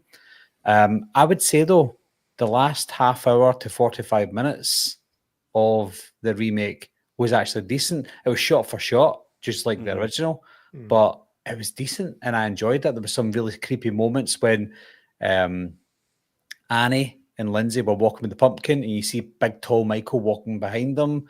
When Laurie first sees him, and she's running across the road with her cut leg, screaming, that's pretty terrifying. So there was some really good elements to that film that I was frustrated with because it just didn't give me what I wanted. I genuinely really liked it when I first saw it, but watching it again and again, it's getting worse and worse for me. So I'm kind of the opposite of you, Jay. The more I watch it, the more I dislike it. Right. I think I've only ever watched it once, but I always remember being really pissed off that he killed Danny Trejo because of that. He's been nice to you, don't kill him. He's been sound, man. But that's the whole thing about Michael Myers. This kind of actually goes against what Kev was saying about the fact that the whole mistake about him is he's got no reason, and that's the good thing. That kind of shows you that he's got no reasoning behind who he kills, because he kills the one guy in that institution that was actually fucking good to him, because everybody else was a piece of shit. And there's some stuff in that, like with the two orderly guys that sorry, I need to do this, grape the lassie in front of him. And all that stuff is literally horrific to watch, which is what you should see in a horror film. I think there seems to be there's like a bit of a disconnect between what the word horror and what we think horror is. Horror should be horrific, and I think there's a lot of horrific shit in that film. So I think as a horror film, it is very, very good. It might not be a faithful remake. Maybe that comes into what Barry was saying about it. Just call it something else and not have it be Michael Myers. Do you know what? I would say you're probably right. Just make it a different thing. But somebody would probably always find something to go, it's a bit Halloweeny though, isn't it? Like, fuck off, man. But the whole trailer trash talk, I have to say, I do struggle with that first few minutes with the stepdad and everything, and the kid screaming the whole time, and I'm just like, this is an assault on my senses. It is an assault on the senses for the first few minutes. But see the bit where he kills the wee kid that was in, unalives the wee kid that was in Spy Kids. Spy Kids. That's fucking horrible. Does he actually die? Aye, he's gone. So? He is gone. Just keep like, I'm sorry. It's like, fucking will be. No, you see him. You literally see the life go out of him. You literally see the life disappear from his body. And fair play to that boy for that performance of dying. What gave away that he was going to be a serial killer? The dead cat in his bag.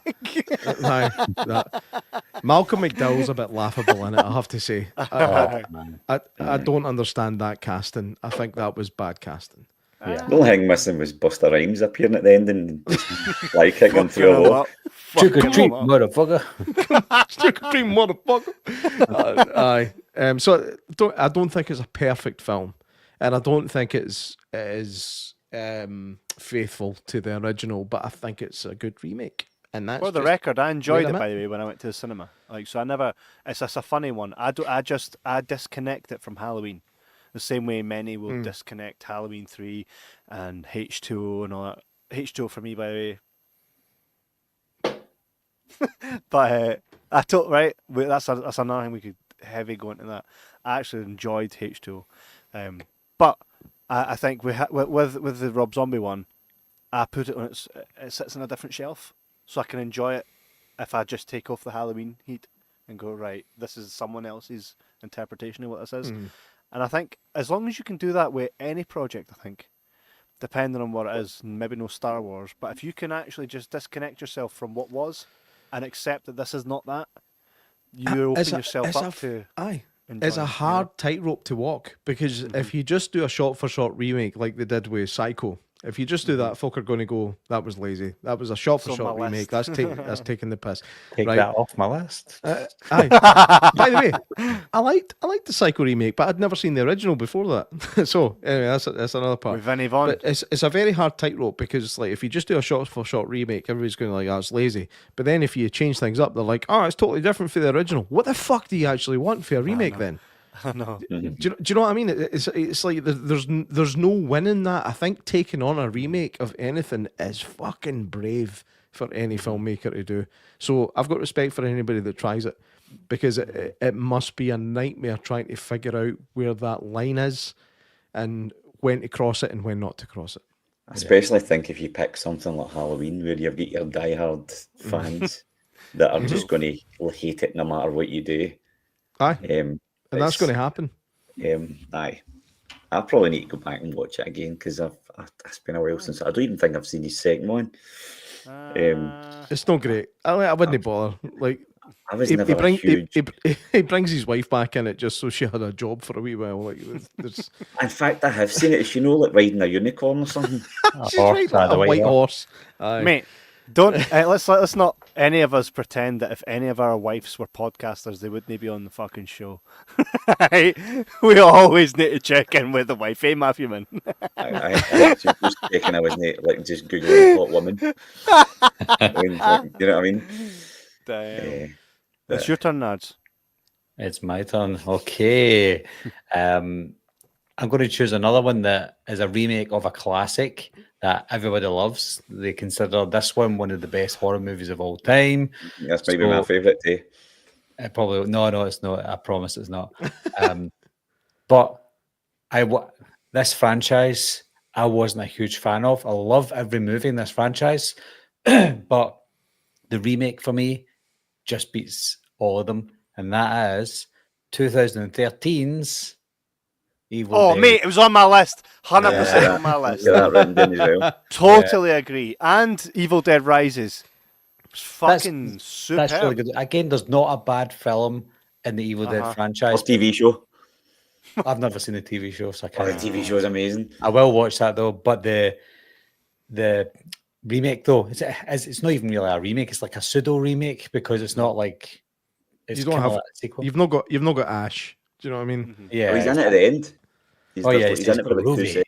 Yeah, but yeah, Movie. Evil Dead remake, so bloody. It's the only film that I went to see in the cinema that I did feel a bit queasy, and my wife also said as well. She said, "I'm starting to feel sick, like being serious." I'm like, "Are you?" Well, I'm not leaving.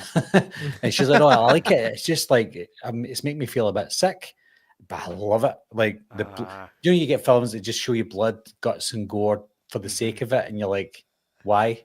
This feels like it's necessary to show you the things that they showed you in this, because the evil in the film was so evil that it makes you cut your arm off with the meat cleaver thing. The meat. Honestly, it's so disgusting, but you can't keep your eyes off it. So yeah, Evil Dead for me is better than the original. I actually totally agree with you, by the way, because I watched both the Evil Dead and Evil Dead 2 within the last 6 months or so. And I actually think, going by my standards, today's standards, they are shite. I love the Evil Dead They're too. actually they're actually shite. They're hard to watch. The quality of them just.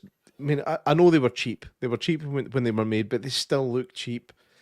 And like the second one's more fun because it's kind of more tongue in cheek. More, I mean, they're really silly, but that remake is horrific, and it does make you feel like you said, like you're watching it going, "Oh my fucking god!" The And it's opening so scene- rare for a film the- to the make you feel opening that way scene's these days. horrendous. What's that? The opening scene is horrendous. I mean, the dad's with his daughter, and you're like, Jesus, and then that just sets the tone for the full film. Aye, it's I agree. That's a good one. Nice. Mate, don't look at me like Chucky. You're fucking freaking me out. I would agree. And there's a new one coming out. Was it Evil Dead Burns, or is that just a rumor? No, Yeah, it's I coming, think they've yeah. posted it, It's aye. coming. There's two I thought- coming. Evil Dead Rises was I fucking I hefty loved it. enjoyed that. thought it I was really, good. I really enjoyed that. I saw that. I think I went with my wife. To see that, and we both thought it was really fucking good. Like, see, even just that. See when the Evil Dead, The title text card. comes up Yes, on the I screen. thought Oh man, Beautiful. I was watching that going, I don't think I've ever seen anything like that before. And the music as well. Yeah. Just It just like, it just mental it just violence says and it just says here we fucking go. That's Aye. what it says. And I the thought, cheese grater. The cheese cheese grater. There is a better scene. That cheese grater scene is really good, but there's a cheese grater scene in a film called Boy Kills World with Bill Skarsgård. That's 10 times worse than that. I started that and I've not finished it, and it wasn't because I thought it was bad. I was just too tired when I put it on. It's a So, great movie. Great. I Yes, want to go back to that that one. was good. He never speaks in it. Is that right? Like that's his Yeah, he character doesn't stick. speak. Yeah. Aye. That's right. I have seen that. And by the way, there's a twist at the end of that, which is quite good. Yeah. Aye. But Did I you're not tell going her to that- tell us right now. Ah, fucking bit my tongue there. Look at them all shit in the cell. Kev says there's a twist, and everybody's like, duck!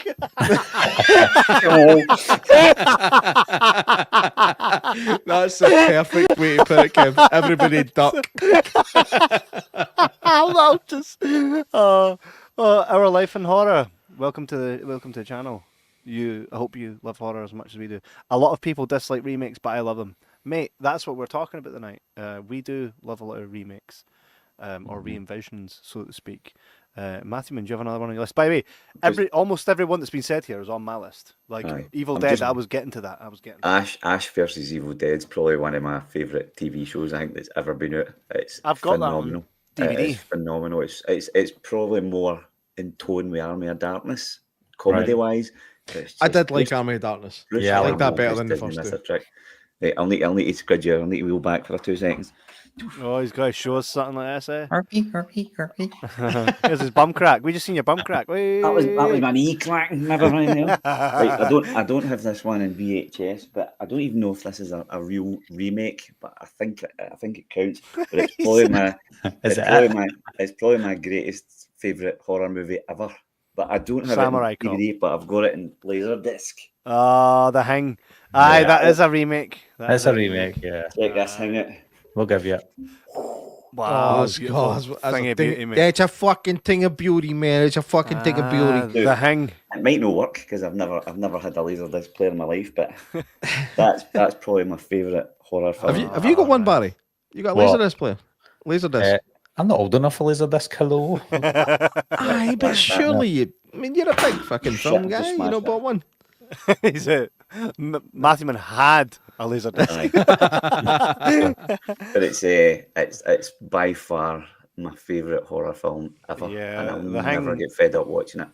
I remember watching that when I was a kid. There's a new game out. Well, it's not new, but there's a game that the kids play called They've Among Us. remastered the old one. Aye, that's right. But they remade The Hang on. Oh, there we go. There. They've not remade the thing. It was a prequel. That's a Which nice the- cover art. it What? is. Whose release is that, Barry? That's Arrow. That's Arrow. Arrow. Oh, Yeah. well, that's well. Hey, wait a very minute. good. Wait a minute, Barry. Did they send you out for nothing? Not this one, no. I had to buy that. Do they Cheapskate. send you some for nothing? Not anymore, no. I don't Right. get anything from Arrow anymore. And when you did it come with a case? Yes. Just because. No, we get screeners. We get like Screeners or shit less. when you buy one off your mate. You just... Yeah, nah. Right. So I we don't need accept them. Take that back. Excuse me. Who do you think you're sending that shit to? Well, the reason I do stuff for the other companies is because I showcase their artwork. So if they send me that, I'm like, there's the cover. Aye. You know? Same kind of. Like I always say here, we'll do a special video on it, and sometimes they send us a wee Blu-ray, but no often at all. And I'm like, could you send us them? And they're like, cool. There's one. I'm like, I've bought one. I've only ever we've never been sent a full like the proper release that they're doing. We've never been sent that. We've maybe bought them afterwards. Pandemonium was one that I think. Did you buy that as well, Kev? hell yeah. Aye, and it was because it was really good. We enjoyed that. In the last video store. I bought the last video store, And then you went on to create their fucking vinyl. which I don't have. Mattyman designed the vinyl cover, which is now available in America and many other places. We live in an age when you can make something and never see the fucking thing. That's mental, isn't it? Never get a holiday one. Refuse to send you. Just kiddie on. Kidding. Kiddie on. You said you were going to send Matthew one and you kiddie on, didn't you? It'd be funny if Americans are watching this and going, carry it on. Carry it on. I've seen myself sometimes on a Sunday and I'll tune in and my headphones will die and I'll go fuck, and then the subtitles come on and some of them are horrific. Some of the subtitles are just, you're like, I don't even Say we know could make our own horror remake just using subtitles generated by YouTube for our videos. I just That'd be kidded fun. him on. Kidded him on. Beautiful. Well, it's my turn again, eh? Let's see how much. Well, we're still discussing the thing, though. I've not even spoken it yet. Your hang. It's just the perfect movie. To me, there's nothing wrong with it. I wouldn't say there was one thing wrong with that film at all. Just to me.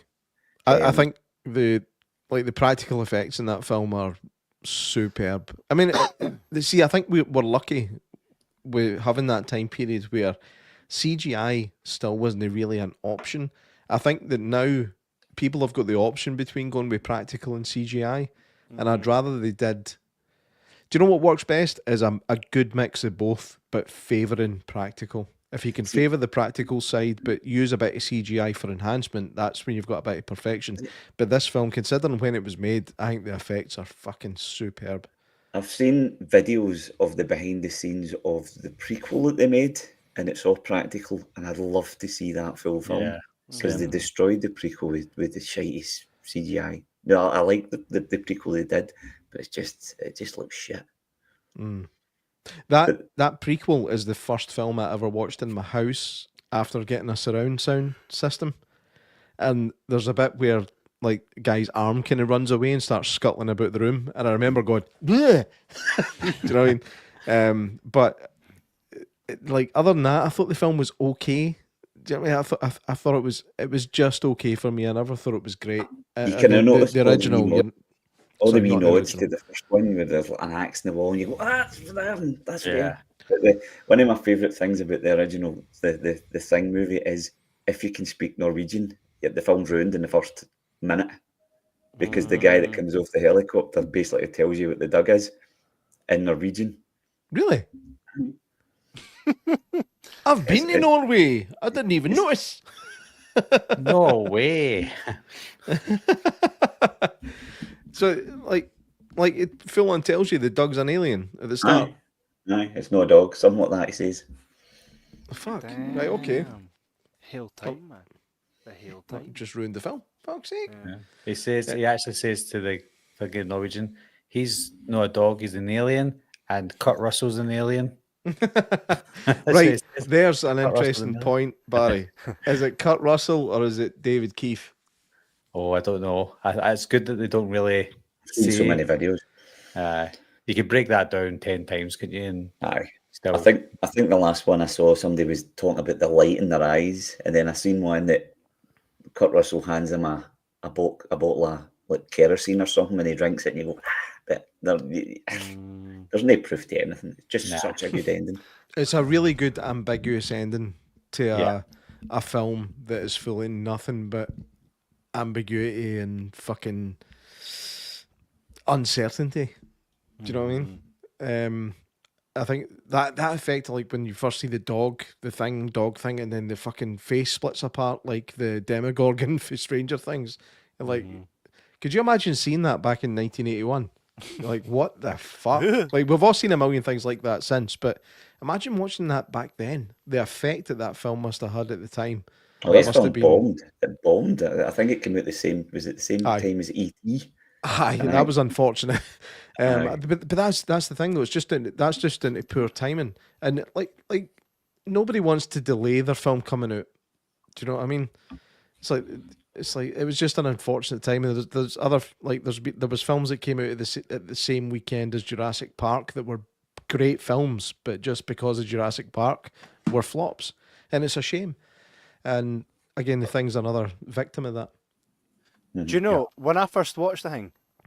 The Thing. See, when I first watched that, it was from a friend that gave me 2 VHS tapes. One was of The Thing, and the second, I believe, was it Deep Rising, where they're on a Deep boat. Rising's phenomenal. Aye. That's good. So for a lot of the time, I used to get them quite mixed up. Like when I think of The Thing, I can see a scene where they're all like running up the bit of a boat. It's almost like in Deep Blue Sea, you know. Oh, the water's coming and the shark's in the water. Oh no, go! The key way to separate them is nothing in The Thing happens on a fucking boat. Fair play, Just saying. Cheers for that one. Cheers for that one. By the way, I only have 2 there that were like everything you guys have said was mine, bar 2. So for the sake of not wasting any more of Matthewman's time and Nerds, I will put my 2, and then it's just over to you guys. I had also Amityville Horror. I thought that was a good remake. I know that a lot of people shit on that, right? I thought it was decent. Yeah. And Fright Night wasn't terrible. Colin Farrell is believable. You know, he's no. Can I just Jack say Skellington. the way Barry shifted in his seat when you said Amityville Horror, I'm feeling it like. What do you feel about that one? Well, Amityville and Fright Night are on my secondary list, like of my ones that I would have said if you said all of mine on my first list. Right. So they're 2 great remakes for me. Yeah. Cool. Totally agree, because Amityville was right for its You time. must be really fucking good at poker, Barry. Because I'm looking at your face just like, oh, he's disagree, and then you're like, no, I totally agree. Or I disagree. And Fright Night has that Disturbia feel to it, It does. right? And I couldn't hate it. Like, it's got things in it that like you would. I love David Tennant and Right. Friday Right. Night. I thought he was great. And the fact that like Colin Farrell is just, he's more like, I can understand why the Maw's like, oh aye. Chris Sarandon's like, you know what I mean? Just like generic 80s guy. Right? But with Colin Farrell, you're like, okay, I get it. If Colin, like, he's too beautiful to be your neighbour. Do you know what I mean? Like J Mac, if he moved in next to you, if Shuggy moved out and he moved in, you'd be like, I'd move in with him. right. So there was elements to it that I thought, do you know what? Like, of course, Tom Holland's is a classic and it's can't be touched, but I just think it was enjoyable. And do you know what's mad? Right? See, if I'm wanting to introduce something to my wife that I love, and there's a remake of it, I'll usually stick the remake on because it's easier for her to digest. And then I go, would you want to watch the original then? Because if I say here, what's this film? That's about? called movie mansplaining, Kev. No, but I feel like I get her to watch the remake because it's up to date. It's when I put something on and it starts and she's like, "Oh, if they speak like this," I'm like, "Oh," she's like, "No, nah." Do you know what I mean? Or like when I put on fucking, I said, "Here, we're reviewing the stuff. You want to watch it with me? It's about, you know, folk take this stuff and it takes them over." And she's like, "Oh, you think?" I'm trying to like pretend to her that it's something she just likes. no say it's killer yogurt. Barry, do you like the stuff? What stuff? The stuff? Do you like it? stuff? No, I did at the time, but no anymore. It's pish, isn't it? It's all right. It's actual pish. She walked in on me watching it. And I'm howling at these faces, and she's gone, "Is this what you wanted me to watch with?" And I'm like, She's like, "I'm never trusting you." So we need a remake of the stuff so she can digest it. Get it? No, please don't. I've still got a few written down here, but none. It was only just backup ones in case she's pinched my ones. But Backup ones. I think one that's still up at the top of my list that you've not mentioned yet is 2006, The Hills of Eyes. Have you seen that remake? Great. That was a good one.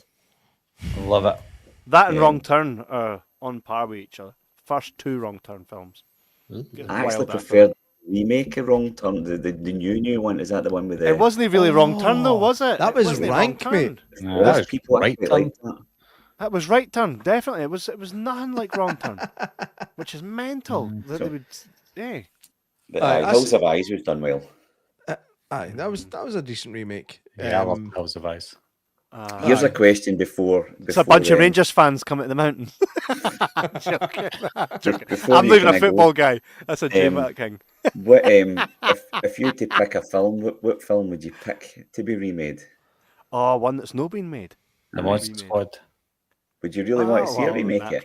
Aye, I'd love a remake. Do you like one? Do you like Monster Squad? Wolfman's Got Nerds. See, I like it. Yeah, I don't know if you know that, but I actually spoke to Fred Decker, the director, and I was talking to him about doing a remake, as if I'm going to do it.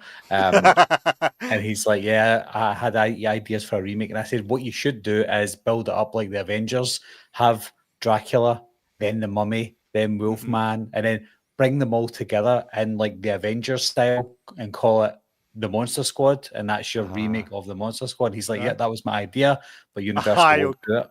And I'm like, okay. Well, Universal, they kind of started that with the Mummy. Remember with the Tom Cruise, the Mummy, they were going to have this dark. It was Dark Universe, Dark Universe.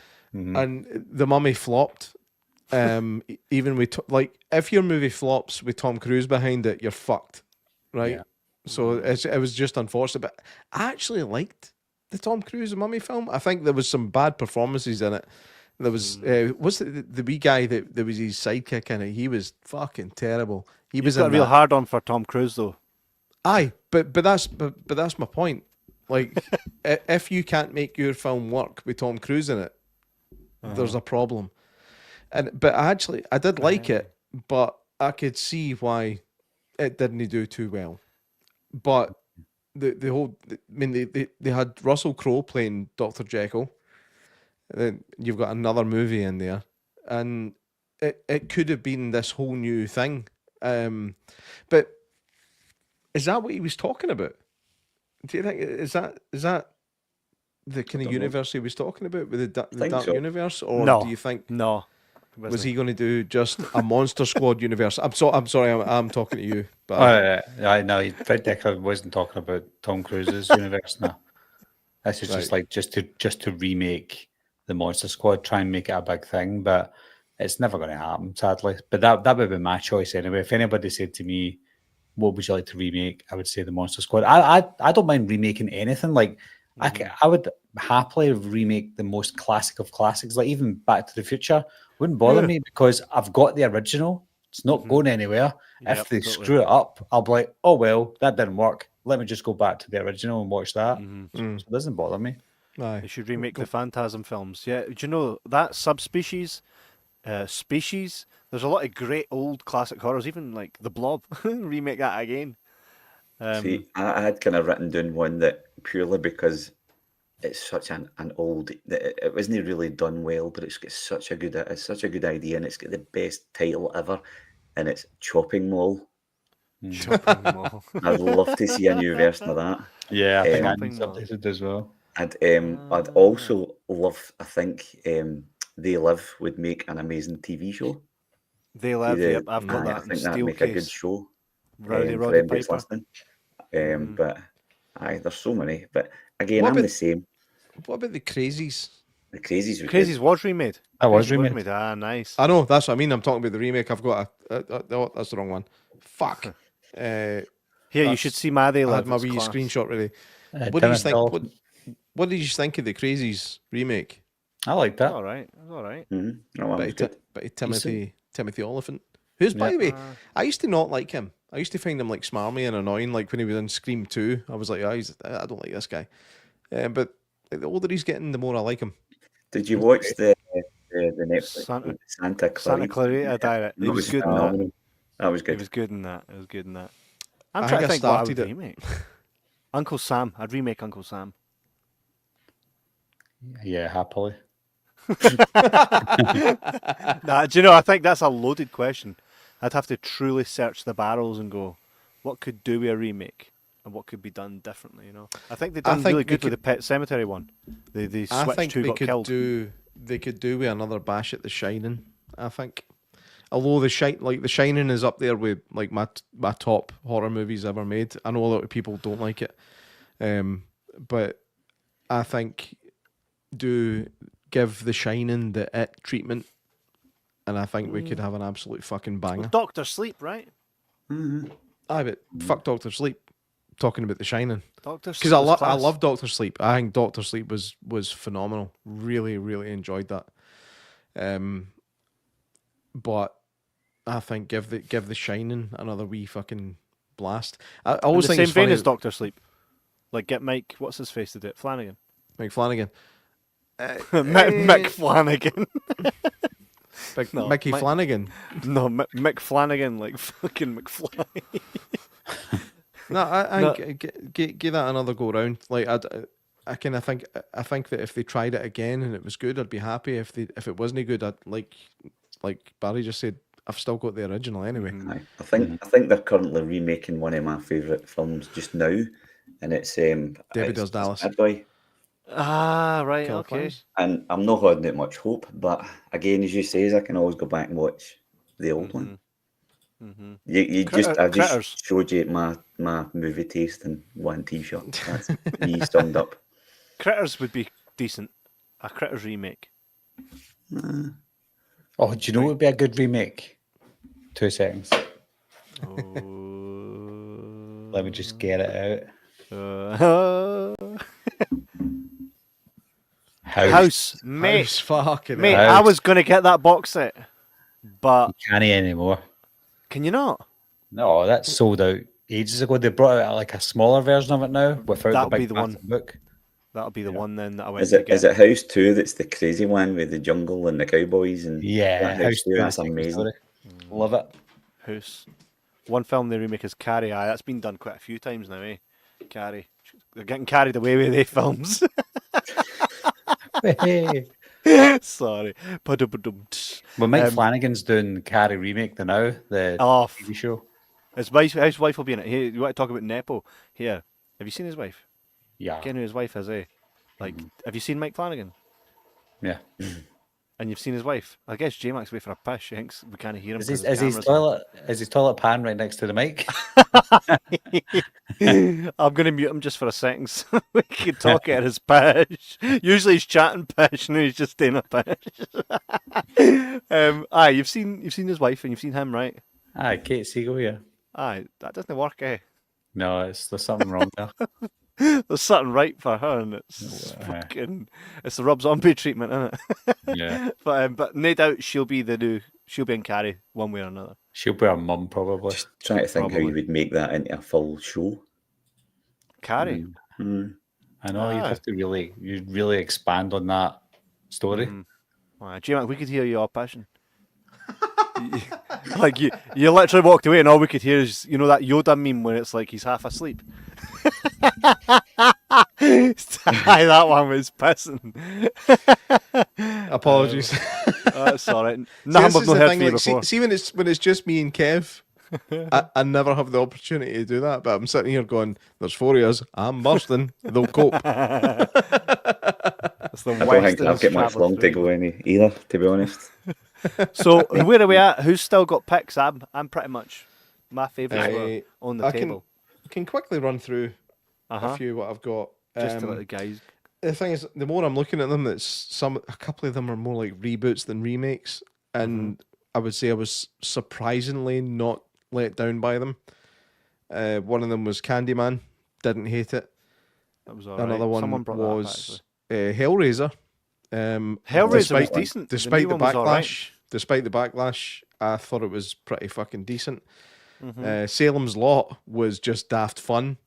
It was really daft. Like, see, I'd never seen the whole of the original. I got to the point where the wee boy was scratching at the window and shat myself and fucked off, and never revisited it.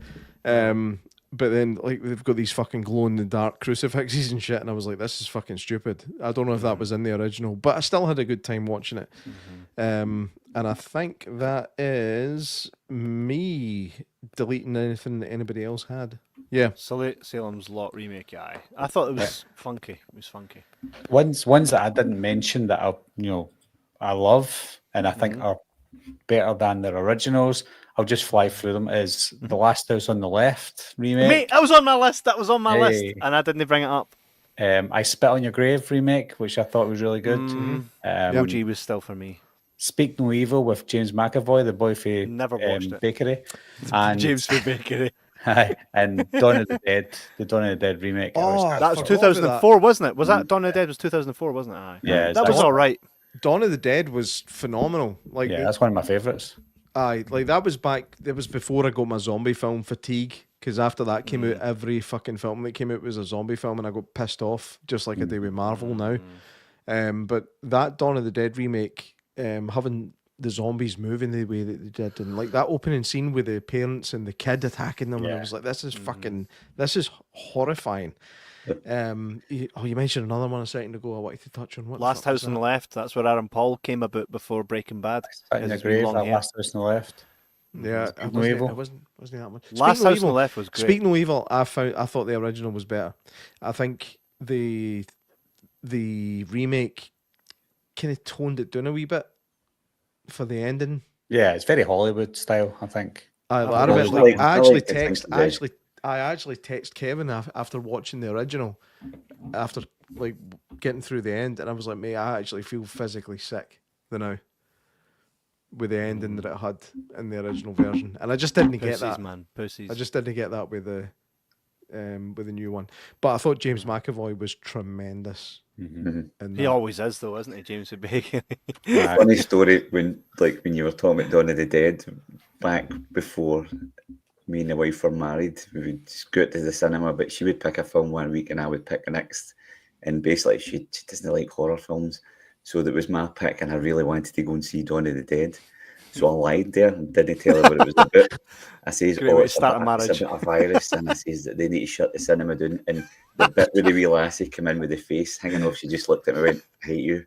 That's all I remember. Mate, how do you even, like, the name of that film? You know what you're going to get. How did you convince her that wasn't a horror film? That's mental. I don't know. She's never trusted me since, to be honest. I don't trust you now because of that. That's fucking ridiculous. It's craziness. Aye, that's it. I'm going to need to go before I'm going to pee my pants here. It's please. But there's so many. I wrote a big list. I even started writing a list of bad ones, and then I wrote a list of ones that I would like to see. So, but there's another episode we can do at some point, like remakes that need to happen, because I think there's a lot of. What's J Mac doing? He's getting something. What are you going to show us, J Mac? I know again. I just want to show show us something.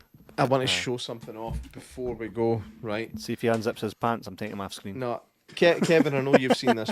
I know you've seen this before, right? But I got this. That's definitely his pants.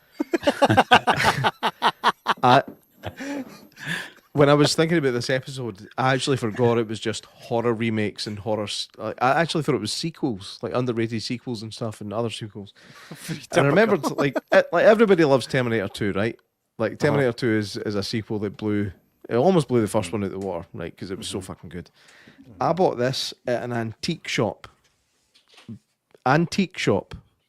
Right? Have you ever seen this before, Barry? Yeah. It's quite common, J Mac. No, this fucking thing is gorgeous, right? It's just, I feel like everybody else has brought stuff out tonight, and I've not had anything to I bring brought out. nothing out. What am I bringing out? Kev, you never need to bring in and out. Oh no, mate, I've got something.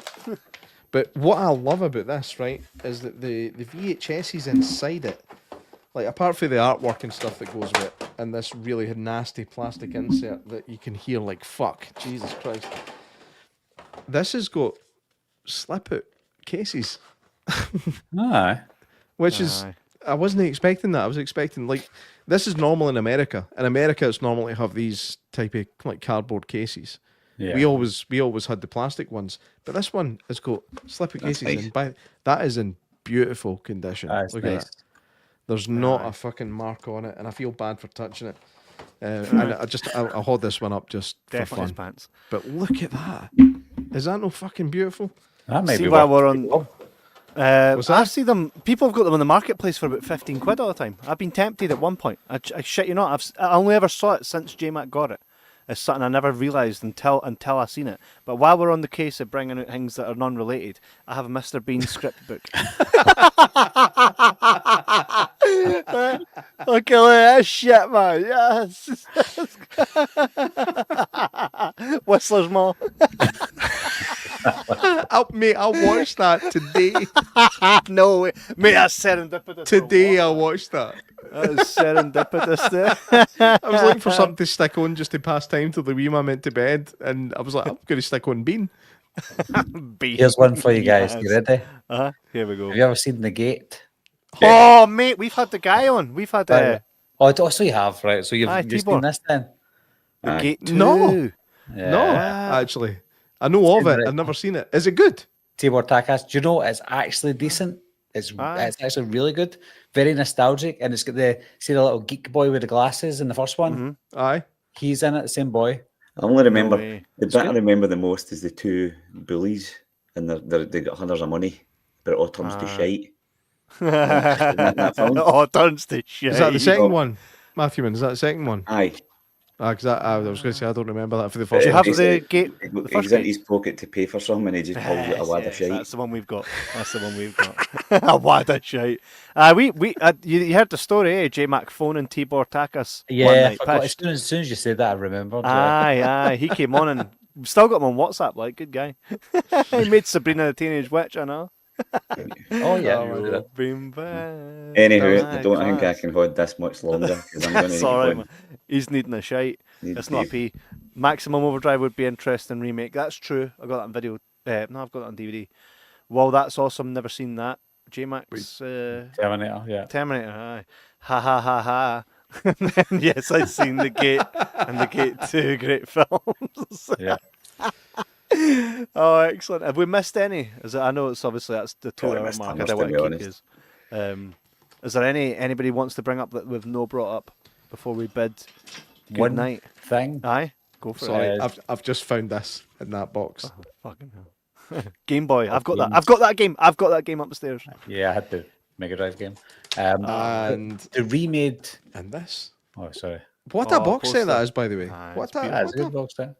oh, They remade Spunk. what? They remade a couple of years ago Witchboard. Which board? Never seen Witchboard before. It's no. Kevin Tenney, I think it was the director, the guy who done Night of the Demons. Alright. They remade Witchboard a couple of years ago, but it keeps getting delayed and nobody's buying it, like Aye. to produce it or to distribute it. So that's one that I was looking forward to seeing. Vecna from Stranger Things is in it, and Alright. a few other decent actors are in it as well. Nice. So look out for that one if it ever comes out. Aye. Could Must we be not just weird. do a wee Must fundraiser? must be weird, like just making a film and then it just so you're in the film or you were involved in making it, and then it just sits on a fucking shelf. Aye, for years. That's weird, man. It must be a weird living. I know. It's a common thing. It's a common thing that happens, you know. Such is life, eh? Well, it's been a fucking blast, lads. And of course, we've been here 2 hours and it feels like 20 minutes. And we could do this again and again and again. And we will. Plenty of good stuff to talk about. I always enjoy these. Matthew and Nards, thank you very kindly for coming on tonight. And of course, you're welcome back on any time. If you see something we're covering, give us a shout. And we'll give you a screener link. That's the best we can do. but it's been an absolute pleasure, guys, and thanks for giving us your time tonight. No worries. Matthew Mint's like, right, shut the fuck up, Kev. I'm off, man. Matthew Mint, if you need to run, go for it, man. I'll no hate you on you. Matthew, one more thing before you go. One more thing. Right, it's been a blast. Cheers, buddy. Catch you soon, Matthew Mint. See ya. Take it easy, Dave. Now I need to remove this overlay, otherwise it looks weird. Aye. Aye, so thank you very much. And there's Janice. Look, you've all stuck with us tonight for watching us. Thank you. Everybody that's tuned in for the first time, make sure if you haven't, you probably all came from Nard's channel, but if you haven't, make sure you go and follow Wolfman's Got Nards. Make sure every sub helps. Yeah, thank you. Yes. See you I need to get a second plaque up there. I know. It needs to catch up with what we got, J Mac, about 4 or 5 plaques in amongst our shites. I think I've got one, and you made it and gave it to me. True. The only plaque I've got is on my fucking teeth, mate. Well, my daughter made me a plaque before I got one. No way. Aye, shows. That's nice. Oh, that's cool. It's like That a wee 3D pen she done. No way. Talented. Yeah. And I don't see that on the wall. She your least favourite child? I'm joking. Yeah, it doesn't fit. It's like, oh, thank you. I'll put that here. Just kidding. I'm kidding. My cupboard's full of stuff like that. You can't say no, eh? But aye. Brilliant. Thanks again, Barry, for coming on. Like I say, we'll definitely chat more in the future because it's class. I always look forward to these. And aye, fucking hopefully they make Monster Squad into a remake. And by the way, next week, no the night, but we're chatting fucking Italian style. We're back to Italy for Fist of Fury, which should be fun. Hey, I've got it in there, but I'm not going to. So I'm going to let you go before I've just not moved it for last week. It's just been sitting here the whole fucking time. Ridiculous. Anyways, thanks again, Barry. Thanks again, J Mac, for coming on, J Mac. And we'll catch you guys next week. Hey. Cheers, guys. Bye, Good guys. night. Have a good one. Goodbye, mate. Bye.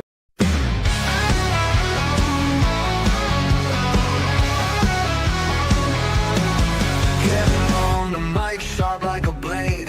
Jay Mack cracks a joke, got the crowd swayed. Sundays light up as they set the stage. Two voices cutting through the digital age. Oh, Kevin and Jay Mack, they roll like thunder. The bond isn't fake, it'll pull you under. They laugh, they clap, but they never found her. Brothers in the spotlight, no love is louder.